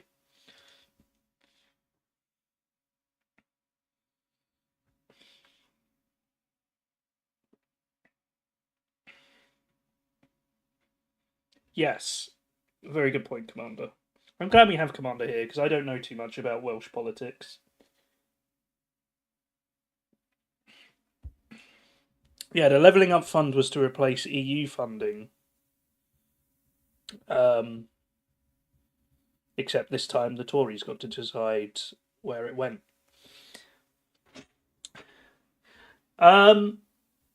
In 2022, there was an election in Northern Ireland for the Northern Ireland Assembly. Sinn Féin became the biggest party. The DUP were just 2 seats behind, though. The DUP refused to enter a power sharing agreement in protest at the terms of the Brexit deal. And as part of how Northern Ireland is governed, that basically meant the Northern Irish government was not functioning at that time. They're in kind of a limbo state because the two sides in Northern Ireland have to agree to both be in power because of as part of the terms of the Good Friday Agreement there. In March, the Fixed Term Parliaments Act is repealed. This meant the Prime Minister now had the power to call an early election with 25 days' notice. It removed the fixed election date every 5 years, which started in 2011. But of course, that act still had ways to call an early election, which we saw in 2017 and 2019. In April, MPs debate investigating Boris Johnson over claims he misled the House of Commons over Partygate. So there was an investigation into whether Boris Johnson had deliberately lied when he said there were no parties. The Elections Act is passed. This enforced mandatory photo ID for voters wishing to vote in general elections and local elections in England and Wales.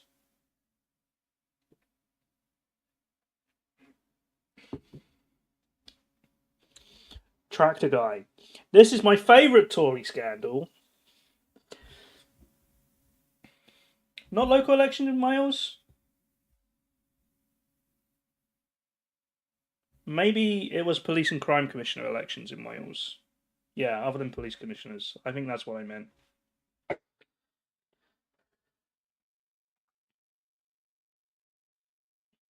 So I did a bit of digging, right, on this. I'll read it first if you don't know. Conservative MP Neil Parish resigned. He was caught watching porn on his phone in the House of Commons. He claimed in a TV interview it was an accident and he was searching for information on tractors. I tried to find some more information on this, and I found this picture of him standing on a combine harvester, and you can't quite see it, but the combine harvester is called Dominator.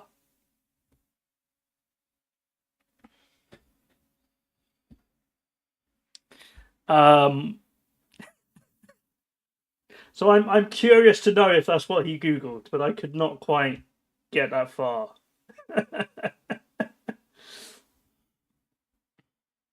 He just wanted information on ploughing, yes, Ash.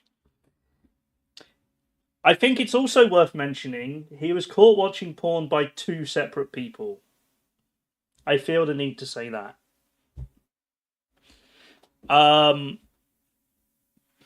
Dominator ploughing. Local elections held in May. These are the first to require photo ID for voters. This time, yes, these are the results for England, Scotland, and Wales. The table's in a different format to last time, which threw me for a sec. So these local elections were held at a time when everybody was discussing the parties in Downing Street. So that led to the Conservatives dropping 485 councillors. Labour were up 108, Lib Dems were up 224. What was significant about this is that Labour gained 3 councils in London, which were considered very safe Conservative areas at the time. So Labour took control of some councils there. I should point out these numbers are only the seats that were being contested that year. Different councils have their elections at different times. So there are local elections every year, I think, but each council comes up every 3 or 4 years. I hope that makes sense. Probably not, but you don't need to worry. Foreign Secretary Liz Truss. Oh, I wonder what happened to her. Some councils only elect a third of seats too. Yes, DA is right. Some councils elect a third of seats each year. Others do them all at once.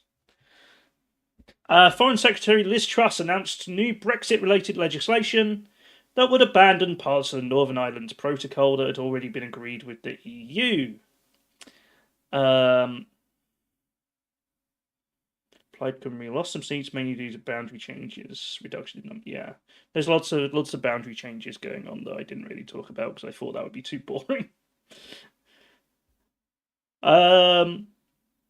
Sue Gray released the final Partygate report. Basically said there was a culture of partying in Downing Street during lockdown. Was very critical of the government. Chancellor Rishi Sunak announced a £15 billion package of measures to help people with rising energy costs that were exacerbated by Russia invading Ukraine. Cos he lives and all that. The ministerial code is updated, removing a guideline that ministers who break it should resign.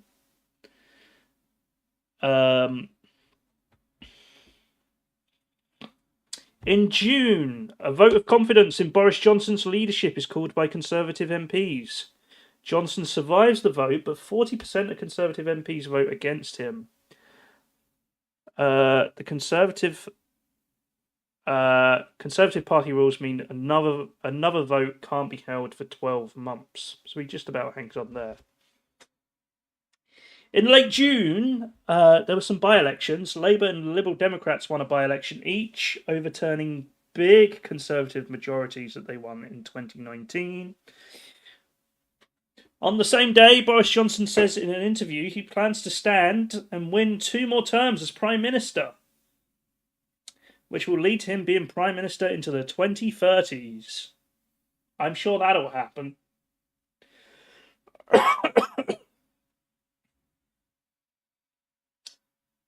I don't think he survives more than 2 more slides, to be honest. Never mind, it's 1 more slide. On June 30th, Conservative MP Chris Pincher responded to reports of an incident the previous evening at a party at a private members club. Pincher admits he drank far too much and embarrassed himself and others. Pincher by name, Pincher by nature. Yeah, I did mention at the start, Artavki. It's my way of celebrating America's birthday.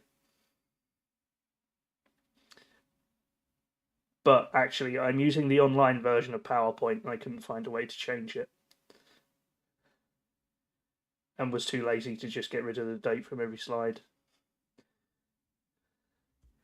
By July the 3rd, 6 more allegations of inappropriate behaviour by Pincher were reported, 3 of which accuse him of making unwanted advances to other male MPs. One of the complainants says they told Downing Street of their allegation in February, just before Pincher was given a job by Boris Johnson in government. Work and Pensions Secretary Therese Coffey said in an interview Boris Johnson was not aware of specific allegations against Pincher when he was appointed Deputy Chief Whip. 2 days later, on the 5th of July, Boris Johnson conceded he was aware of the allegations in February and gave a TV interview where he admits he made a bad mistake. Later that day, 11 MPs resigned from their government posts, including Chancellor Rishi Sunak and Health Secretary Sajid Javid. So this was where you guys in the UK might remember basically all of the government resigned and Boris Johnson was having to rapidly find people who still supported him. The next day, there were 21 resignations plus a sacking because Michael Gove did an interview where he said Boris Johnson should resign, but had not yet resigned himself. So Boris Johnson sacked him. A little story I wanted to put in here. On the 7th, Education Secretary Michelle Donnellan. Michelle Donnellan became Education Secretary after the first 11 MPs resigned, but then resigned as part of the 21 the next day. So she was Education Secretary for about 36 hours. I thought I'd mention that. Later that day, Boris Johnson concedes he no longer has the support of the party. Basically, there weren't enough Tories left that supported him, and he decided to resign. So, the race to replace Boris. The timetable for the... I've put election here. It's not an election in the sense I'm talking about what happened today. It was an election among Conservative MPs to pick the new Prime Minister. A new Prime Minister was expected to be in place when Parliament returned from its summer break on September the 5th. 11 candidates were initially announced, but 3, including Sajid Javid, withdrew after failing to receive enough support. Conservative MPs voted in several rounds to whittle the shortlist down to 2. Rishi Sunak and Liz Truss were the top 2. There was a close 5th round of voting between the final 3. Penny Mordaunt was knocked out with 105. Liz Truss had 113 votes. And Sunak, who was the top choice in all 5 rounds, got 137 votes. But it was the Conservative members around the country who got to vote on which one they wanted out of the final 2. A winner is due to be announced on September the 5th. Boris Johnson was to remain in his post until then. Meanwhile, whilst that was going on, Keir Starmer tabled a motion of no confidence in the Conservative government. The government refused to allow time for it to be debated because there was a specific mention of Boris Johnson, so it didn't actually match the exact wording of an official motion of no confidence. As a compromise, the government decided to table their own motion. That did get voted on, and the government won the vote, 347 to 238. On July 21st, a public inquiry into the government's handling of COVID started. The inquiry looks into preparedness for the pandemic as well as government decision-making in several key areas. Just so you know, that inquiry is still ongoing and is expected to take years. There's still another couple of years before it's due to finish. In a break from tradition, Buckingham Palace confirmed the Queen will not be travelling to London to meet the new Prime Minister, instead appointing them from her summer holiday at Balmoral Castle. Meanwhile, a review into the resignation of Dame Cressida Dick as Met Police Commissioner concludes she felt intimidated to resign after an ultimatum from Mayor of London Sadiq Khan. Sadiq Khan said the report was biased. Yes, her name is actually Cressida Dick. That's not the only reason I threw that in there, but that is her real name.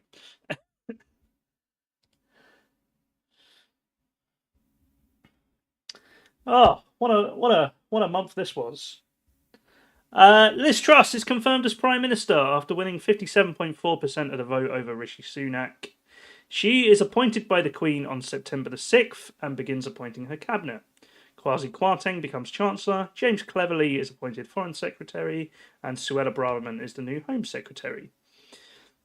One of her first actions is to announce a cap on energy bills for households to last 2 years, meaning a typical household would not pay more than £2,500 a year. A day after that, the Queen died. Very suspicious. The Queen died aged 96 after ruling for 17 years. The UK entered a period of mourning, and Parliament pauses until the 21st of September. I kind of wanted to mention that. I wanted to mention the period of pausing because in Liz Truss's very short reign as leader, the government wasn't really doing anything for 2 weeks apart from arranging the Queen's funeral.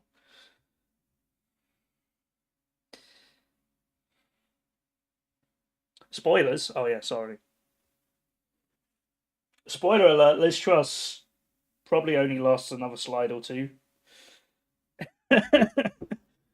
As Parliament returns, the government announces a scheme to freeze energy and gas prices for businesses for 6 months from the 1st of October.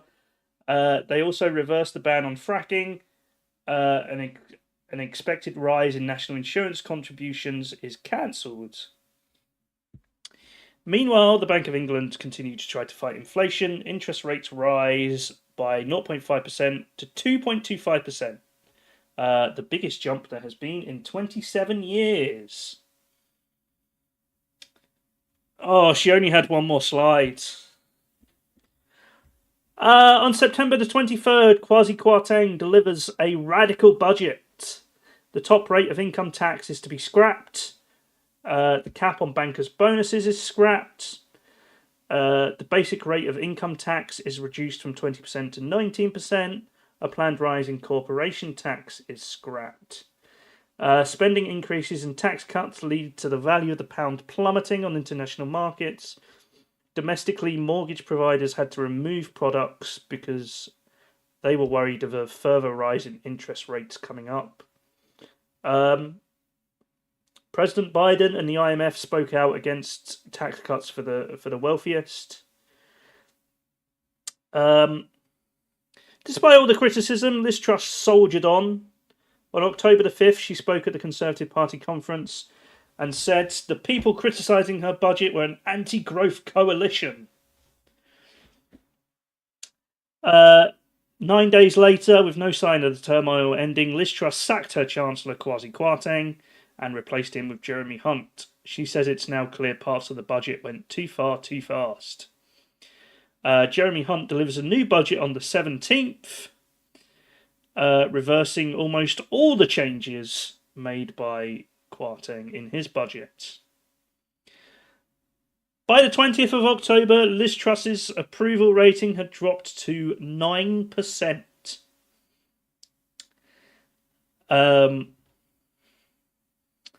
After a discussion with Backbencher Committee Chair Sir Graham Brady, it was revealed they had a discussion that there was probably going to be a vote of no confidence coming, and she would definitely lose, and she just decided to resign there and then.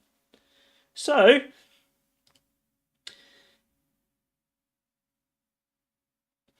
here's the picture of the lettuce, everybody, the famous lettuce.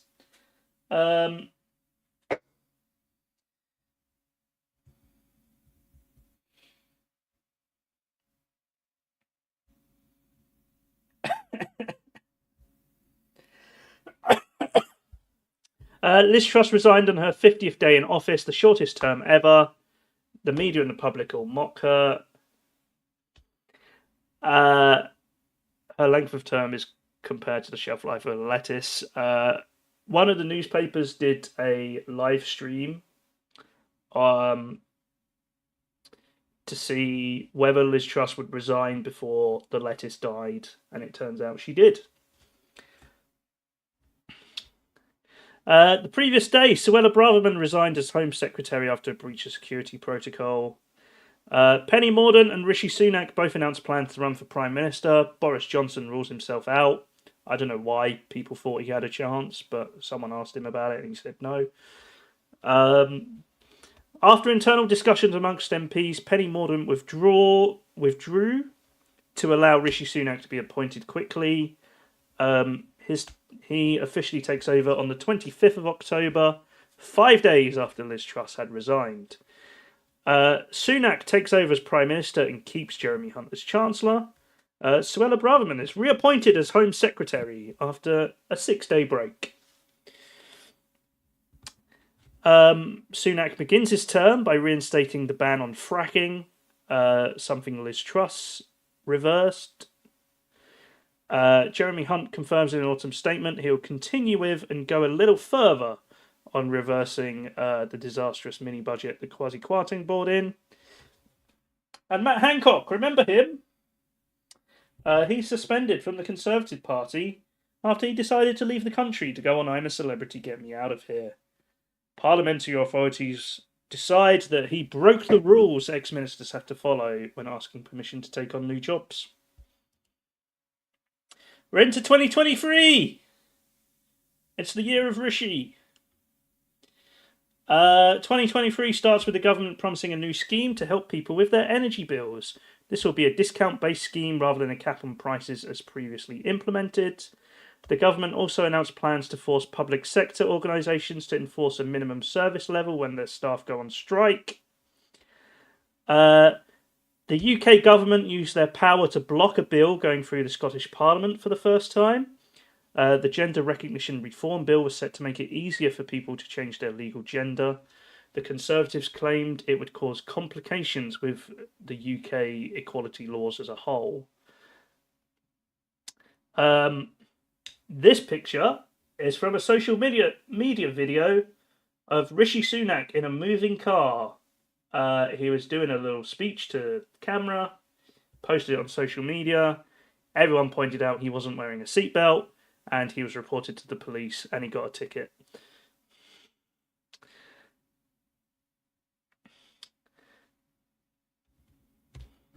And he had to pay a fine.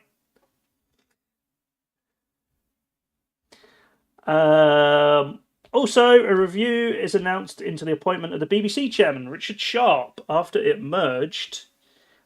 He helped Boris Johnson secure a loan shortly before he was appointed.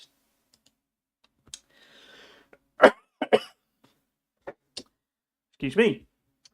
Nadeem Zahawi was sacked as chairman of the Conservative Party after he paid a £5 million penalty for unpaid taxes, which came about whilst he was Chancellor. Liz Truss wrote in a newspaper column that her economic plan was never given a realistic chance to succeed. Poor Liz. Former Labour MP Jared O'Hara was jailed for 4 years for fraud. He was found to have submitted false expenses claims to fund a cocaine habit.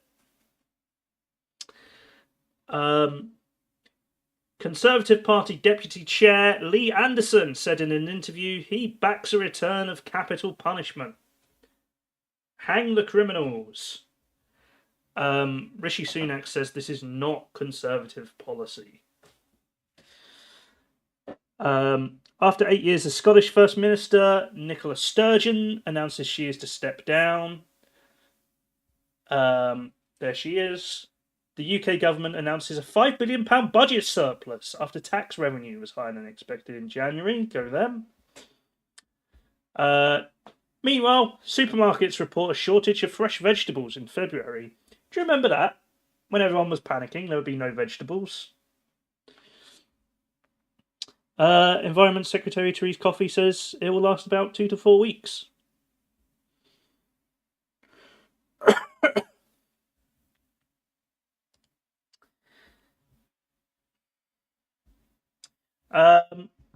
Hey, Matt Hancock is still a thing.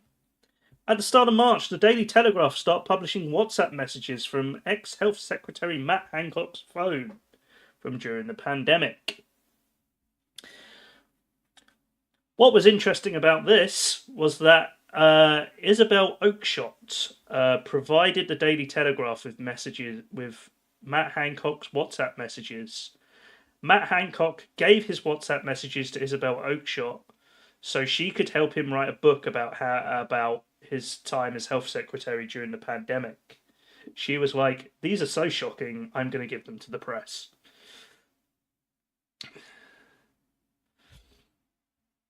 For example, here he is saying, "What a bunch of absolute arses the teaching unions are." Gavin Williamson, who is the education secretary, says, "I know they really, really do just hate work." And then down here, "Mass testing is going very well. I fear this looks like you asked for me to be overruled." George Osborne replies, "No one thinks testing is going well, Matt." The messages indicate Hancock chose to ignore advice on testing in care homes in April 2020. He joked about locking people in quarantine hotels, and he wanted COVID messaging to frighten the pants off the public. He also considered threatening to cancel projects in constituencies of MPs who did not support lockdown, and he criticised the Eat Out to Help Out scheme. Meanwhile, Keir Starmer unveiled Sue Gray as the new chief of staff. As his new chief of staff. Sue Gray was the official who did the Partygate report. Conservative MPs said this clearly showed she was not impartial. And Home Secretary Suella Braverman introduced legislation to detain and remove migrants who are arriving in the UK in small boats. Oh my god, there's so much more to go. I'm like not far past halfway through. The government announced a 2-year delay to the HS2 rail project. It was going so well. They cited a need to save costs. Boris Johnson testified to a committee of MPs over claims he misled Parliament over Partygate. Johnson says all his statements were made in good faith. A sting operation shows Matt Hancock and Kwasi Kwarteng agreeing to work for fake South Korean companies. They were charging £10,000 a day. Humza Yousaf, who is the guy at the bottom there, was confirmed as the new First Minister of Scotland. Immigration Minister Robert Jenrick was banned from driving for 6 months after being caught speeding. The UK government confirmed plans to use a barge to house 500 asylum seekers. The vessel, called the Bibby Stockholm, is to be moored off the Dorset coast and used as accommodation. I can't remember if I mentioned it too much, but like a week after people were kept there, they had to all be removed because they found E. coli in the water supply. Rishi Sunak is investigated after failing to declare his wife held shares in a childcare company that was set to benefit from his new plan of new funding for childcare providers. The shares appear on the Downing Street Register of Interests 2 days later. I am going to go grab some water real quick. Thank you, Foosh.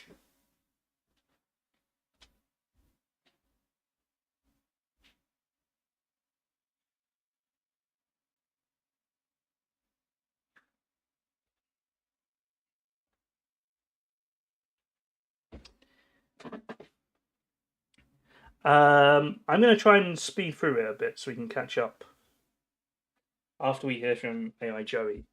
Dominic Raab resigned as Deputy Prime Minister after a report into bullying allegations. Oliver Dowden replaced him. Andrew Bridgen is expelled from the Conservative Party after comparing COVID vaccinations to the Holocaust. Who did you vote for in today's UK election? AI Joey. I didn't vote, mate. I was too busy making sure Nick didn't rig the marbles. Gotta keep an eye on that one. Gotta keep an eye on that one. Quite right, AI Joey.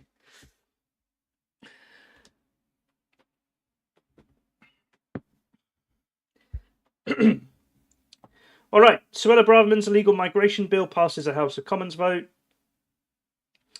The government's target of repealing 4,000 EU laws after Brexit is set to be missed. the government decide to revise the target to 800, which is what they think they'll hit. Bit of a drop from the plan, but BBC chairman Richard Sharp resigns. He is found to have broken BBC rules after helping Boris Johnson secure an £800,000 loan. Believe it or not, the chair of the BBC is meant to be politically impartial. Beanie's had enough already. Sue Gray refuses to be interviewed by a Cabinet Office inquiry into her appointment by the Labour Party. She does, however, speak to a separate inquiry by the Advisory Committee on Business Appointments. More local elections. These are just the results for England. This is just to show how badly the whole Liz Truss thing affected the Conservative party. They lost over 1,000 councillors. Labour were up 537, Lib Dems were up 407, Greens were up 241. In terms of vote percentage, Labour have their biggest lead over the Conservatives since 1997, and it was also the best ever result for the Greens. They gained full control of a council for the first time ever. Local elections were also held in Northern Ireland. Sinn Féin became the biggest party there. Data from 160 local authorities in England showed over 26,000 people were turned away from polling stations in the first election with compulsory voter ID. 9,500 of them did not return to vote. Boris Johnson is referred to police after evidence of further COVID rule breaches emerge. Rishi Sunak rules that Suella Braverman should not face disciplinary action. She was caught speeding and had her aides arrange a private speed awareness course, so she didn't have to have points in her licence, and the public would never find out she was caught speeding. But it turns out they did when it leaked to a newspaper.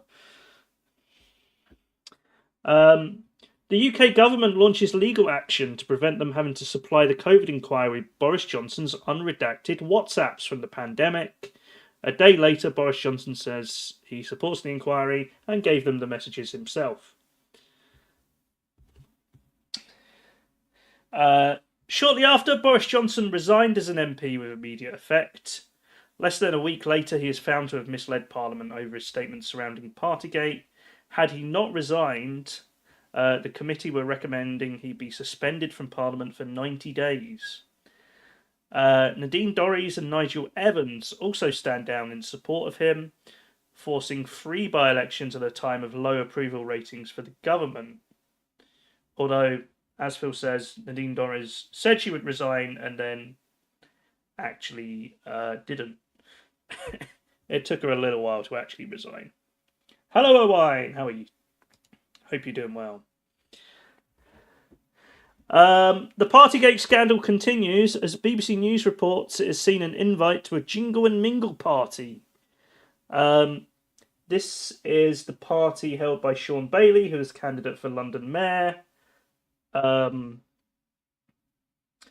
Which, if you've seen the video of people dancing, that comes from that party. The Commons Privileges Committee publishes a report criticising Boris Johnson allies, including Nadine Dorries, Jacob Rees-Mogg and Priti Patel, for what they call a coordinated campaign to interfere in their investigation. Go vote, Owain. You've got less than 50 minutes. A proposed plan to deport some asylum seekers to Rwanda is ruled unlawful. The Court of Appeal overturns a previous High Court decision ruling that Rwanda is a safe country for refugees. So, just to clarify, a High Court had ruled that Rwanda was safe. It went to the Court of Appeal, who said Rwanda was not safe, and therefore the plan was illegal.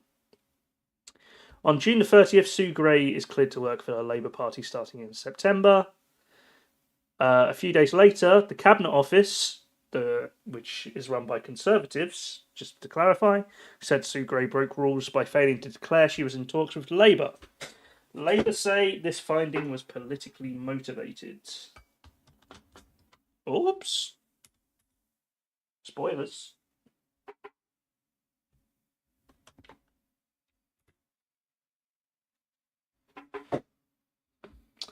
The government loses their High Court bid against the request to hand over Boris Johnson's pandemic diaries. The illegal migration bill is set to become law. The House of Lords approve it on the 17th of July. On the 21st of July, Labour and the Lib Dems win a by-election each, but the Conservatives do hold on to Boris Johnson's old seat. Meanwhile, Boris Johnson's former advisor, Charlotte Owen, becomes the youngest life peer admitted to the House of Lords at the age of 30.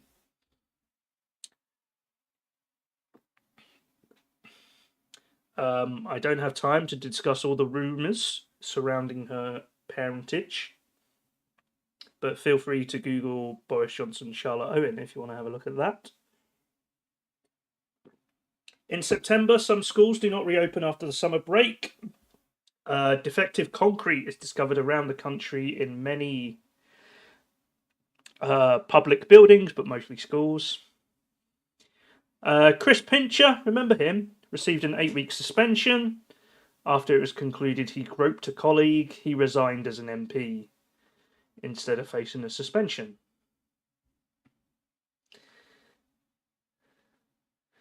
Your old MP was at the table where they do the validation. Ah, maybe was he just saying hi to everybody? Maybe he was working there. The Parliamentary Standards Committee finds Rishi Sunak broke rules regarding his wife's childcare shares. He failed to declare them properly and also made inappropriate public comments about the investigation whilst it was still ongoing. Meanwhile, a BBC documentary said senior officials raised Boris Johnson's conduct during the pandemic with Buckingham Palace and suggested the Queen should talk to him about his behaviour. I didn't know about this until I read it whilst making this PowerPoint. I'm trying to imagine the Queen telling off Boris Johnson for having parties, but I don't know if she would. Would she?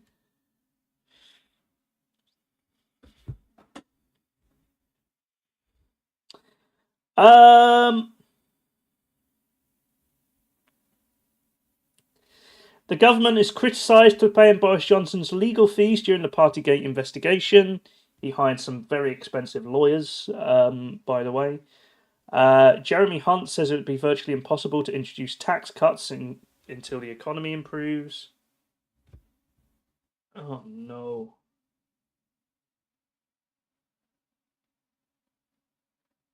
What is that with my internet today? It never does this. I'm being censored.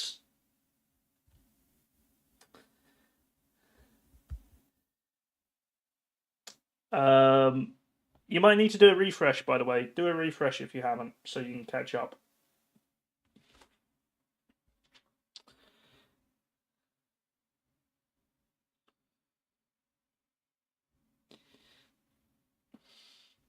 How long we got? I've got...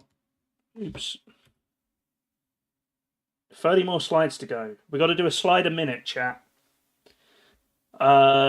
Let's go. Jeremy Hunt says it would be virtually impossible to introduce tax cuts until the economy improves. On October 1st, Rishi Sunak says he would like to cut tax before the next election and refuses to comment on rumours that the Birmingham to Manchester HS2 rail link is to be scrapped.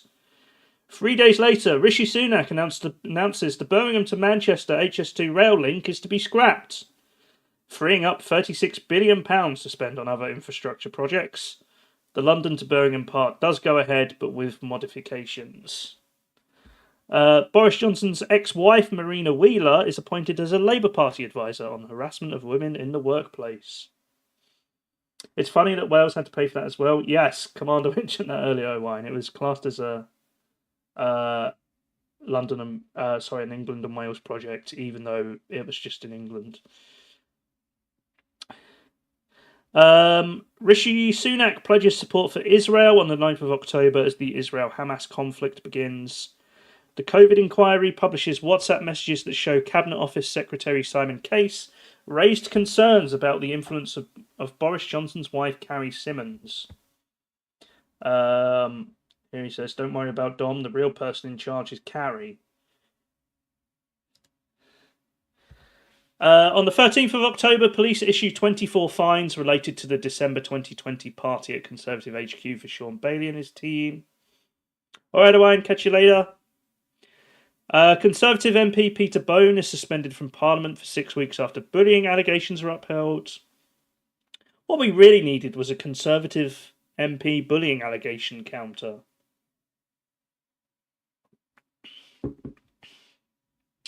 Rishi Sunak travels to Israel and says he stands in solidarity with the country and expresses condolences for civilian deaths in Gaza. 9 Labour members resigned from Oxford City Council after Keir Starmer refused to call for a ceasefire in Gaza. This led to Labour losing their majority on the council. Labour win 2 by-elections in some of the biggest Conservative to Labour swings since World War II. So they gained 2 seats from the Conservatives there. The Conservatives sacked Ministerial Aide Paul Bristow after the Peterborough MP called for a ceasefire in Gaza. Oh my god, that's David Cameron's music! Home Secretary Suella Braverman questioned the impartiality of the police, saying aggressive right-wing protesters are met with a stern response, but pro-Palestinian mobs, as she described them, were largely ignored. 4 days later, a cabinet reshuffle takes place, and Braverman is replaced by James Cleverly. In a surprise move, former Prime Minister David Cameron is drafted into the House of Lords and becomes the new Foreign Secretary. The UK Supreme Court ruled the Rwanda plan is unlawful after an appeal by the government. In response, Rishi Sunak says he'll bring forward legislation declaring Rwanda as safe. Newly appointed Health Secretary Victoria Atkins denies there is a conflict of interest in her new role. Her husband is Managing Director of British Sugar. Labour MP Alex Cunningham accused James Cleverly of calling his constituency of Stockton North a shithole, whilst heckling Cunningham in Parliament. Cleverly denies this and says he actually said shit MP. Because that makes it all better. Conservative Deputy Chair Lee Anderson says Reform offered him 5 times the annual salary for an MP to defect to the party. Reform obviously deny these claims. December 2023, we're getting there, chat. We're getting there. There's like only 8 months to go. Keir Starmer writes in a newspaper column praising Margaret Thatcher as a leader who effected meaningful change. That's Labour leader Keir Starmer praising Conservative Prime Minister Margaret Thatcher. The government announced a plan to reduce legal migration. This includes a nearly 50% rise in the minimum salary required for a UK visa. A vote to force the government to accelerate plans to compensate victims of the infected blood scandal narrowly passes 246 to 242. Against the government's wishes, the government lost that vote. James Cleverly signs a new treaty with Rwanda, which addresses the concerns of the Supreme Court. But many Conservative MPs say this does not go far enough, and they need to be stronger in deporting people. Immigration Minister Robert Jenrick resigns over the deal. A letter to MPs from the Home Office reveals £240 million had been paid to Rwanda, with £50 million to come shortly. No one had yet been sent to Rwanda. Despite these concerns, the Rwanda bill passes the House of Commons 313 to 269. On 13th of December, Mark Drakeford announces he is to resign as Welsh First Minister. Conservative members of the House of Lords, Michelle Mone, confirmed she may have personally benefited from the sale of PPE by her husband's company to the government. That was a big scandal, but I don't have time to go into it. David Cameron calls for a ceasefire in Gaza on the 17th of December, saying too many civilians had been killed. Peter Bone is recalled by his constituents and now has to face a by-election. The Conservatives refused to reselect him as their candidate. He was still suspended from the party at this point for bullying his staff. Home Secretary James Cleverly apologises after making a joke about spiking his wife's drink at a Downing Street event. This was shortly after the government announced it would clearly define drink spiking as an illegal act. The UK government revises plans for its changes to visas. The threshold for family visas is set lower, but there is still an increase.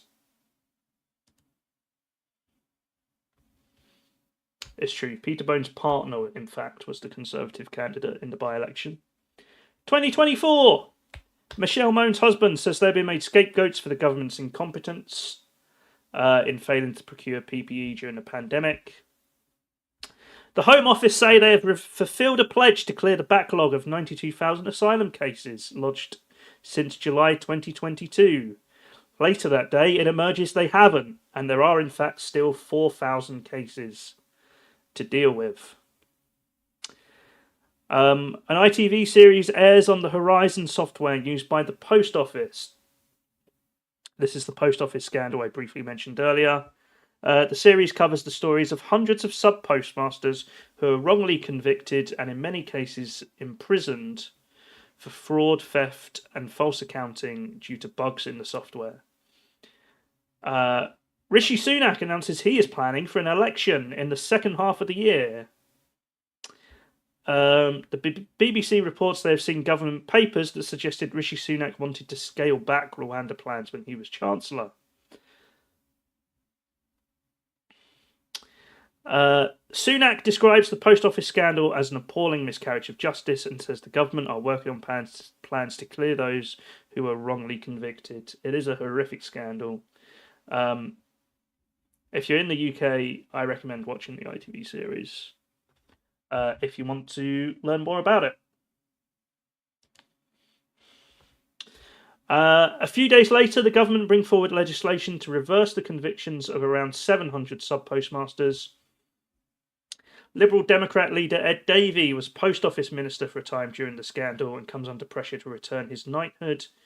This is because he didn't meet with Alan Bates, who was leading the sub-postmaster campaign for justice. The chief executive of the Post Office at the time, Paula Venables, returns her CBE, which was given to her by the Queen. Meanwhile, Rishi Sunak authorised joint UK-US airstrikes against Houthi rebels who are targeting cargo ships in the Red Sea. He is criticised by other parties for not allowing a vote in Parliament on the strikes.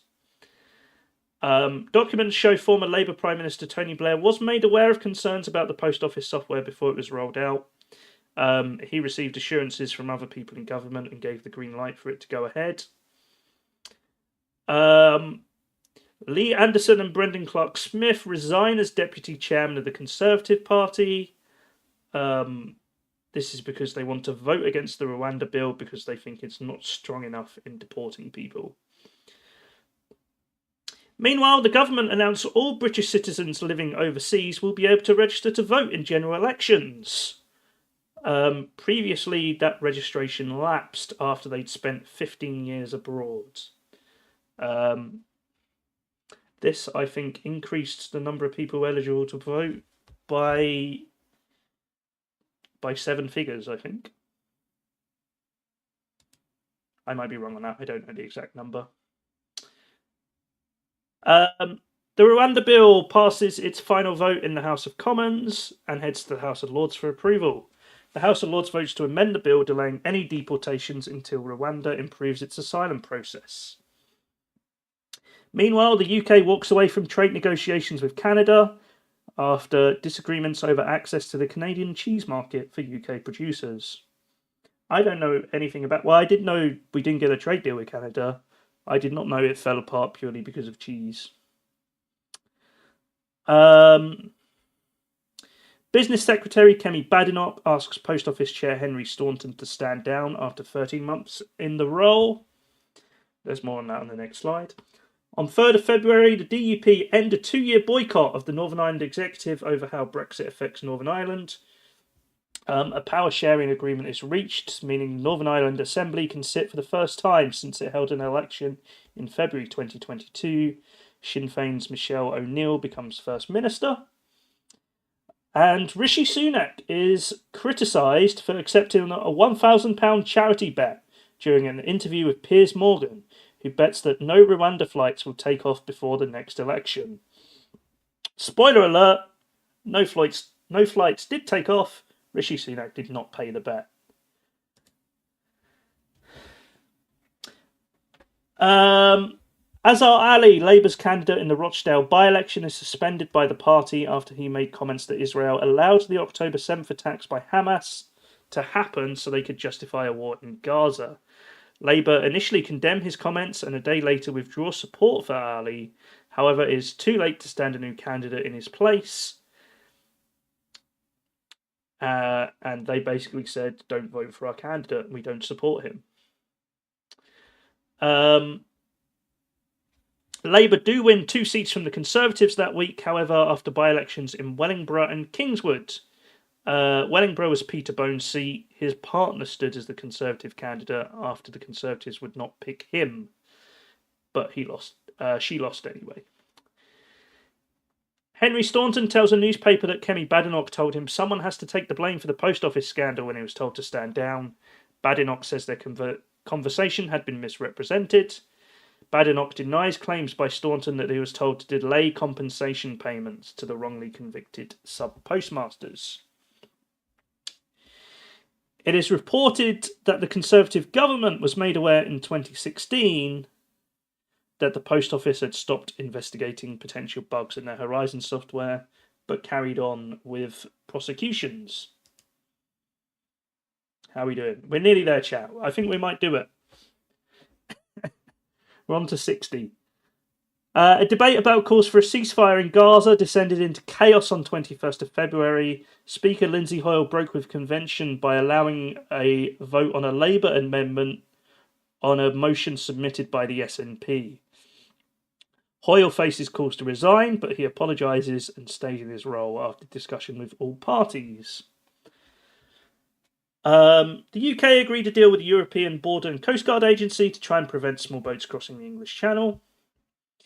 Lee Anderson is suspended by the Conservatives after refusing to apologise for his comments that Islamists had got control of London Mayor Sadiq Khan. The Conservative MP for Blackpool, Scott Benton, is suspended for 35 days for breaching lobbying rules. He resigns after losing his appeal. After Labour disowned their candidate in Rochdale, the Workers' Party leader George Galloway won the by-election there. There he is in his hat.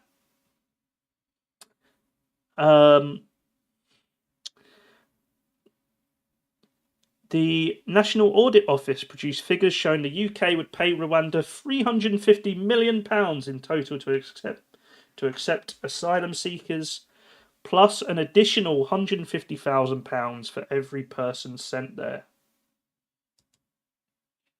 Oh. Monkus?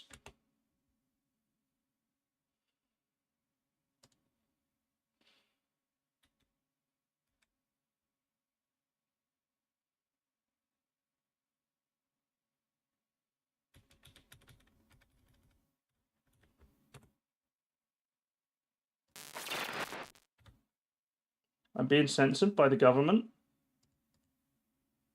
Rishi Sunak. Get out of my computer.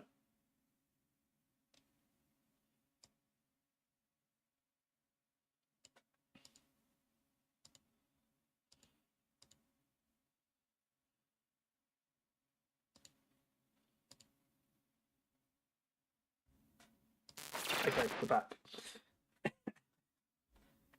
On March 11th, Lee Anderson defects to Reform UK, becoming their first MP. Conservative donor Frank Hester apologises after comments emerged where he stated Labour MP Diane Abbott made him want to hate all black women and that she should be shot. Lovely guy. Despite the controversy, the Conservatives do not return his donations, but do say his comments were racist and wrong. And by the way, that's not... he'll come up again.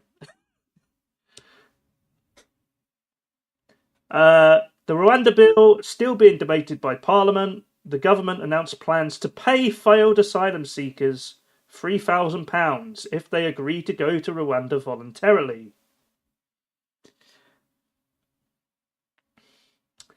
Meanwhile, in Wales, Vaughan Geffin is chosen as the new Welsh Labour leader and the new First Minister of Wales.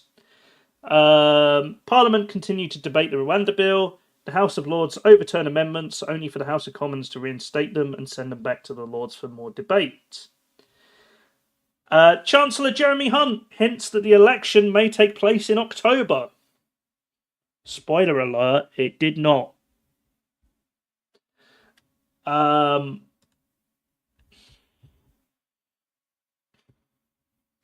landmark measure to make it illegal for anyone born after 2009 to buy cigarettes begins its passage through Parliament. Rishi Sunak throws his personal support behind the bill. In the second half of March, rumours begin to grow of a leadership challenge against Sunak. Kemi Badenoch and Penny Mordaunt deny this in interviews, but they are the two predicted contenders. The Conservatives expand childcare provision with more free childcare hours for 2-year-olds. Labour commit to honouring the Conservative plans if they win the next election. Richard Tice defends Reform UK's vetting process as 12 potential election candidates are suspended over social media posts. Spoiler alert, there's more of those to come. Reform UK apologise after sacking a candidate for inactivity. It later emerges he had died and they didn't know. That was a very interesting story that didn't... I don't know how much coverage that got. On April 12th, police start an investigation into Labour Deputy Leader Angela Rayner. Allegations emerged that she sold her house but continued to use it as a place of residence on electoral forms. She pledges to step down if found to have committed a crime. On April 13th, Tim Loughton becomes the 100th MP to announce they will not stand in the next election. Some Conservative MPs announced they are boycotting Eid celebrations held at Downing Street in protest of the government's handling of the war in Gaza. Rishi Sunak also does not attend. On April 16th, the Tobacco and Vapes Bill with Rishi Sunak's new legislation passes its first vote. The Rwanda Bill is also debated once again. The Rwanda Bill does finally pass on April 22nd as the House of Lords back down. Plans are made to start deportation flights in July. On April 25th, a coalition between the SNP and Scottish Greens collapses. The SNP start running a minority government. Humza Yousaf says he won't resign amid a confidence vote. How are we doing for time? Might just make it. On 28th of April, Rishi Sunak is questioned over the prospect of a summer election. He refuses to rule out an election in July. He sticks to his line that it will be in the second half of the year. On April 29th, Scottish First Minister Humza Yousaf says he will resign once a successor is chosen. The Conservatives in Scotland try to force a new election with a motion of no confidence, but the motion is defeated. And John Swinney, who is at the top there, becomes the new Scottish First Minister after running unopposed. The Conservative MP for Dover, Natalie Elphicke, defects to Labour. This causes controversy, with many suggesting Labour should not accept her due to her right-wing views. Some Conservative MPs says she was on the right wing of the Conservative Party, let alone the Labour Party. Elphicke also apologises for past comments where she defended her ex-husband, who was convicted after sexual assault. Funny enough, she was in the news because she defected, and then people found out she was quite vigorously defending her ex-husband from a sexual assault allegation. Local elections are held in England and Wales. These are just the results for England. Poll suggests support for the Conservatives has plummeted. They dropped 474 councillors, despite the fact that most of the seats were kind of safe Conservative seats. every other party is up. Labour up 186, Lib Dems up 104, the Greens up 74.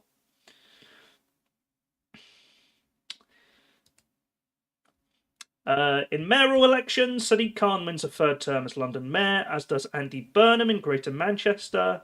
Labour's Richard Parker wins in the West Midlands, but Conservative Ben Houchen holds on in Tees Valley.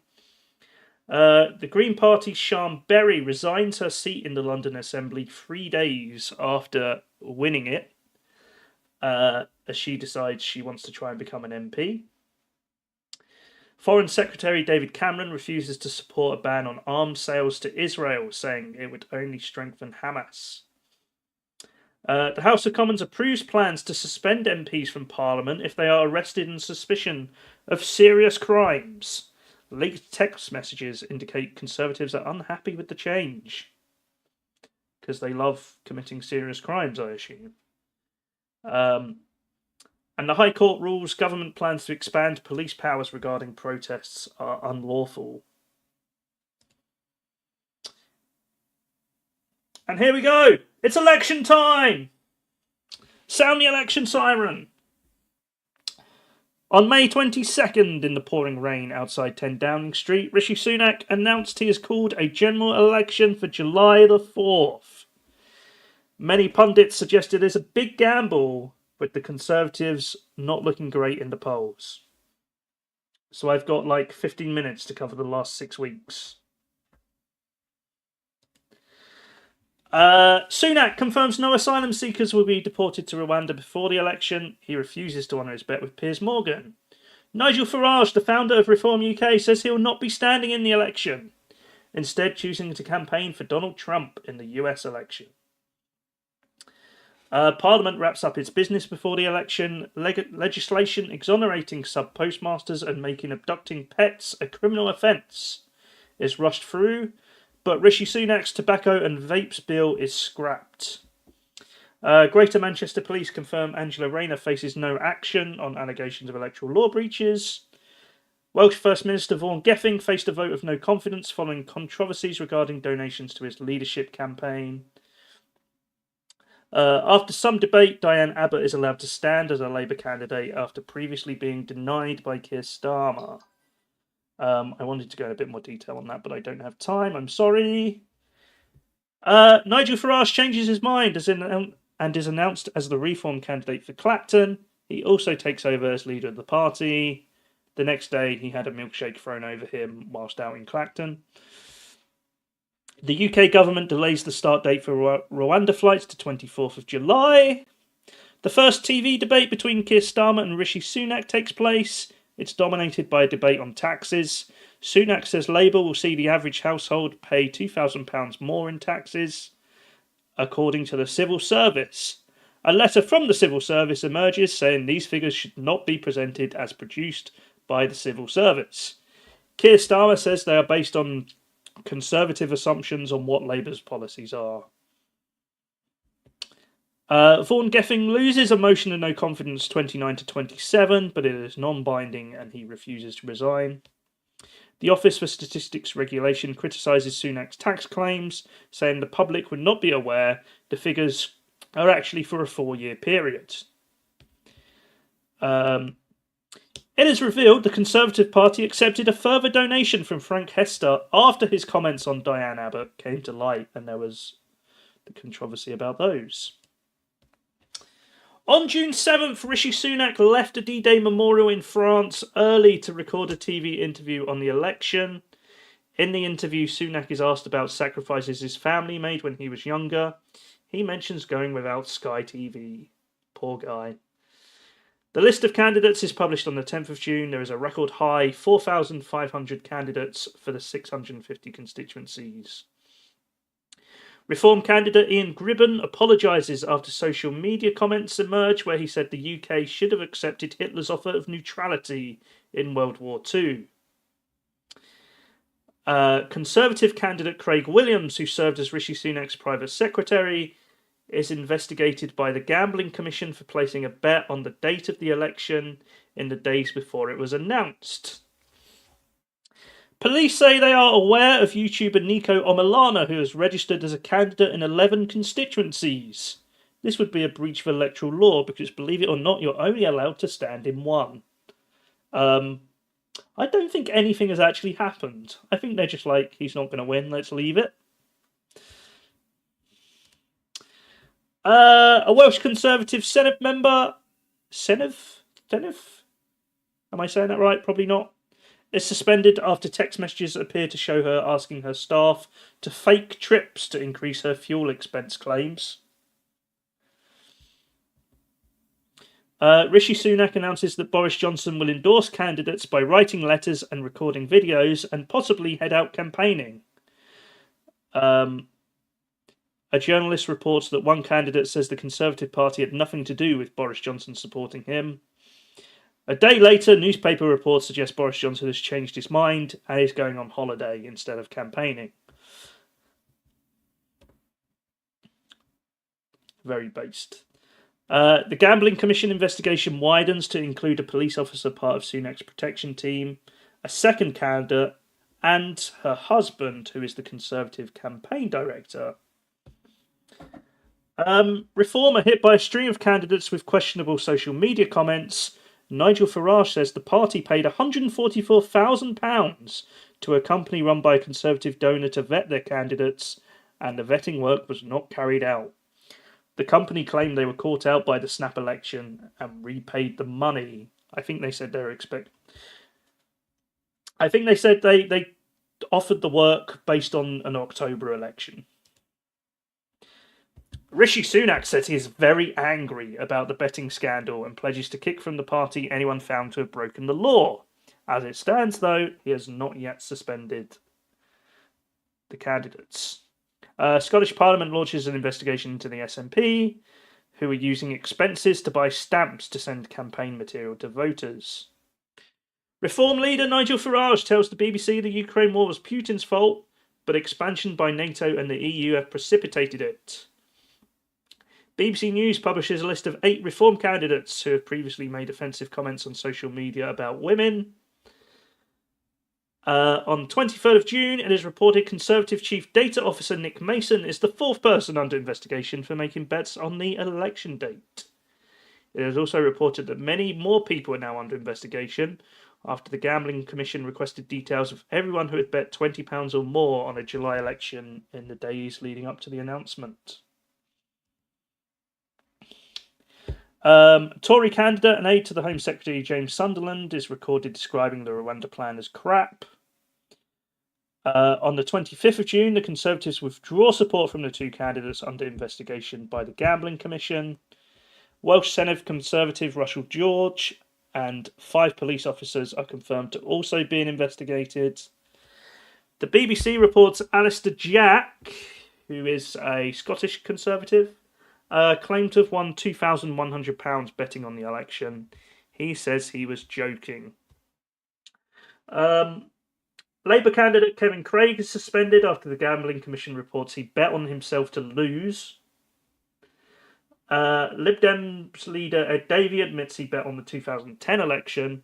Nigel Farage says he bet on the Brexit referendum, and also he bet on Trump to be president twice, winning one and losing one. We're still in June. Oh my God. The betting scandal continues as it emerges on the 26th of June that Scottish Lib Dem leader Alex Cole-Hamilton bet on some Scottish Lib Dem candidates to win, and Conservative Philip Davis made an £8,000 bet on him to lose. The number of police officers under investigation also expands to 7.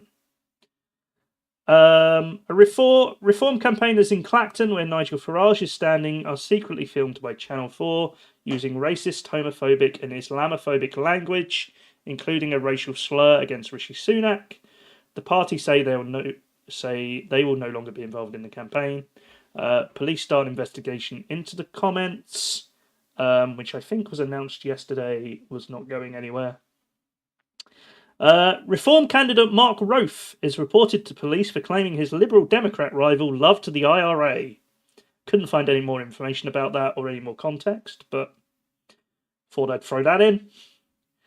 Delays in sending out postal ballots lead to 3 councils in Scotland opening emergency polling stations for those unable to vote on election day.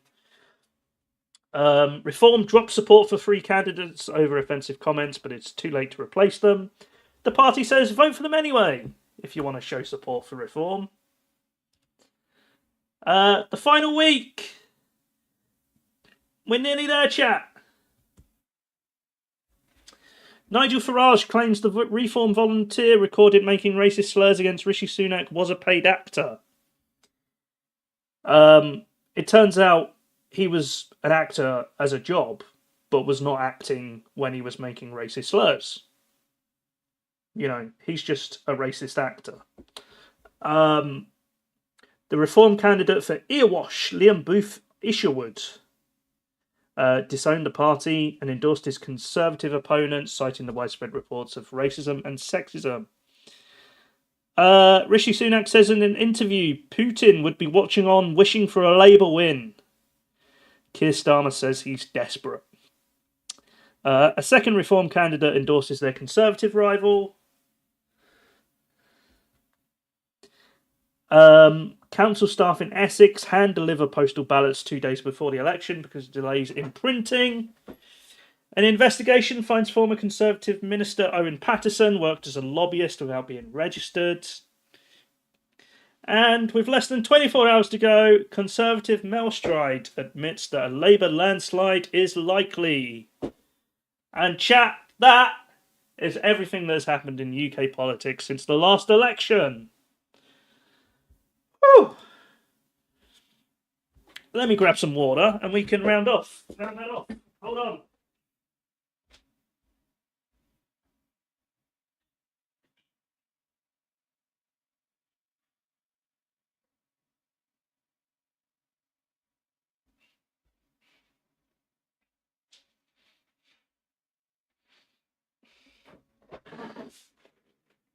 Yes, there was footage of Tory party singing Nazi songs. There's lots of stuff I had to leave out in the campaign, including Ed Davies' crazy stunts. So, the real question is, who's going to win? These are the opinion polls since 2020.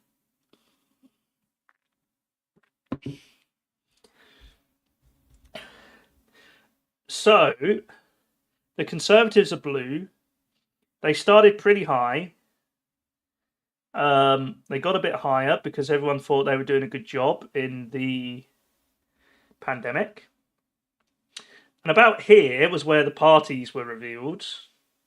Can you see my cursor? The first big drop is where the parties were revealed. Then they were bumbling on along a bit. Labour were kind of roughly similar going into 2021. They got a bit of a boost. You can't see cursor. Do I get a pointer? Can I have a pointer? Ah.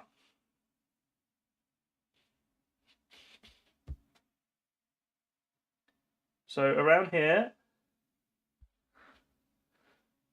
they were kind of level going into 2021. The Conservatives went back up when they started vaccinating people. Then more stuff about the parties came out.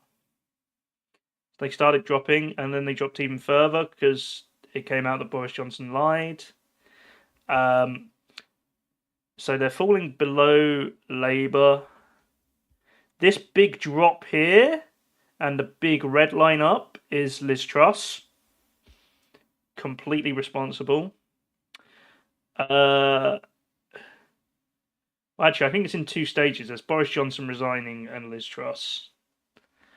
And then it kind of stayed the same until we got to the election campaign, which started about here. So this is the last 6 weeks where Labour kind of went down, which does happen when there's a big lead in the polls. The key thing to notice is that the Conservatives went down too, because of the horrible campaign Rishi Sunak has led with all his mistakes. And it's actually Reform and the Lib Dems who have benefited.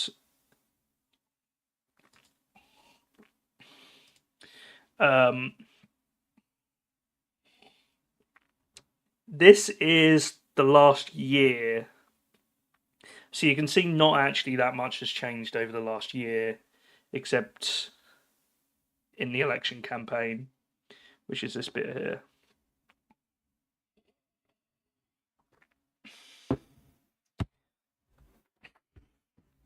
So, it's nearly time for the exit poll. So, a quick reminder, there are 650 seats. So, really, you would need 326 to get a majority. But the Speaker and the deputies don't vote, and Sinn Féin don't take their seats. So that reduces the number you need for a majority to about 320 to 322. You can kind of work with 320 up.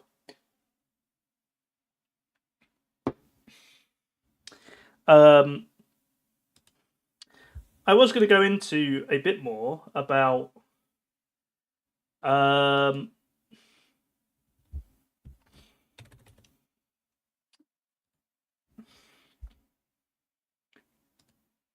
I was going to go in a bit more about previous elections, but I'm sure they'll talk about that on the BBC.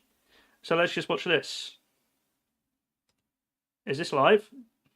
Are we just in time? I don't think this is live.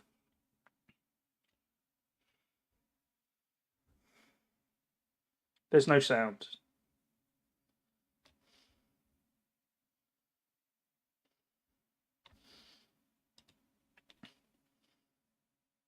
Does it? Oh, it literally starts 9:55.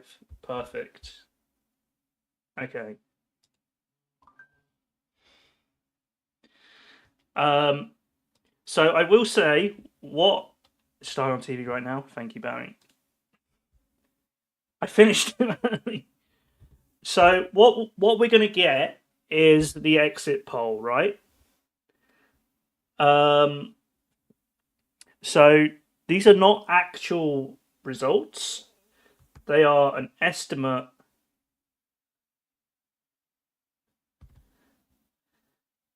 It's lied before, yeah. I think they are an estimate based on interviews taken as people go to vote. Good evening from us at BBC One. Matthew watching with you live. So I'm going to go pee before we with decisions made 10. and results BRB. awaited. Only one question remains.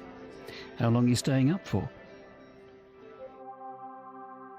It's 5 to 10, and with millions of you having cast your votes, the polls are about to close. The arguments of the campaign are over.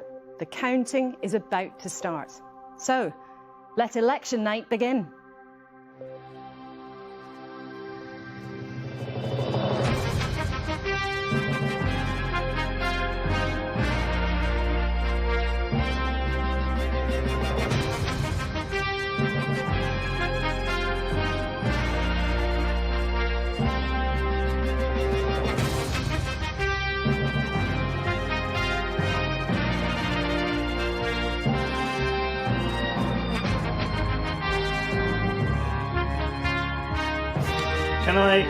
Can I make a request, chat, that if you are watching on TV, you don't spoil it in chat until it comes up on here? Because I'm probably on a delay.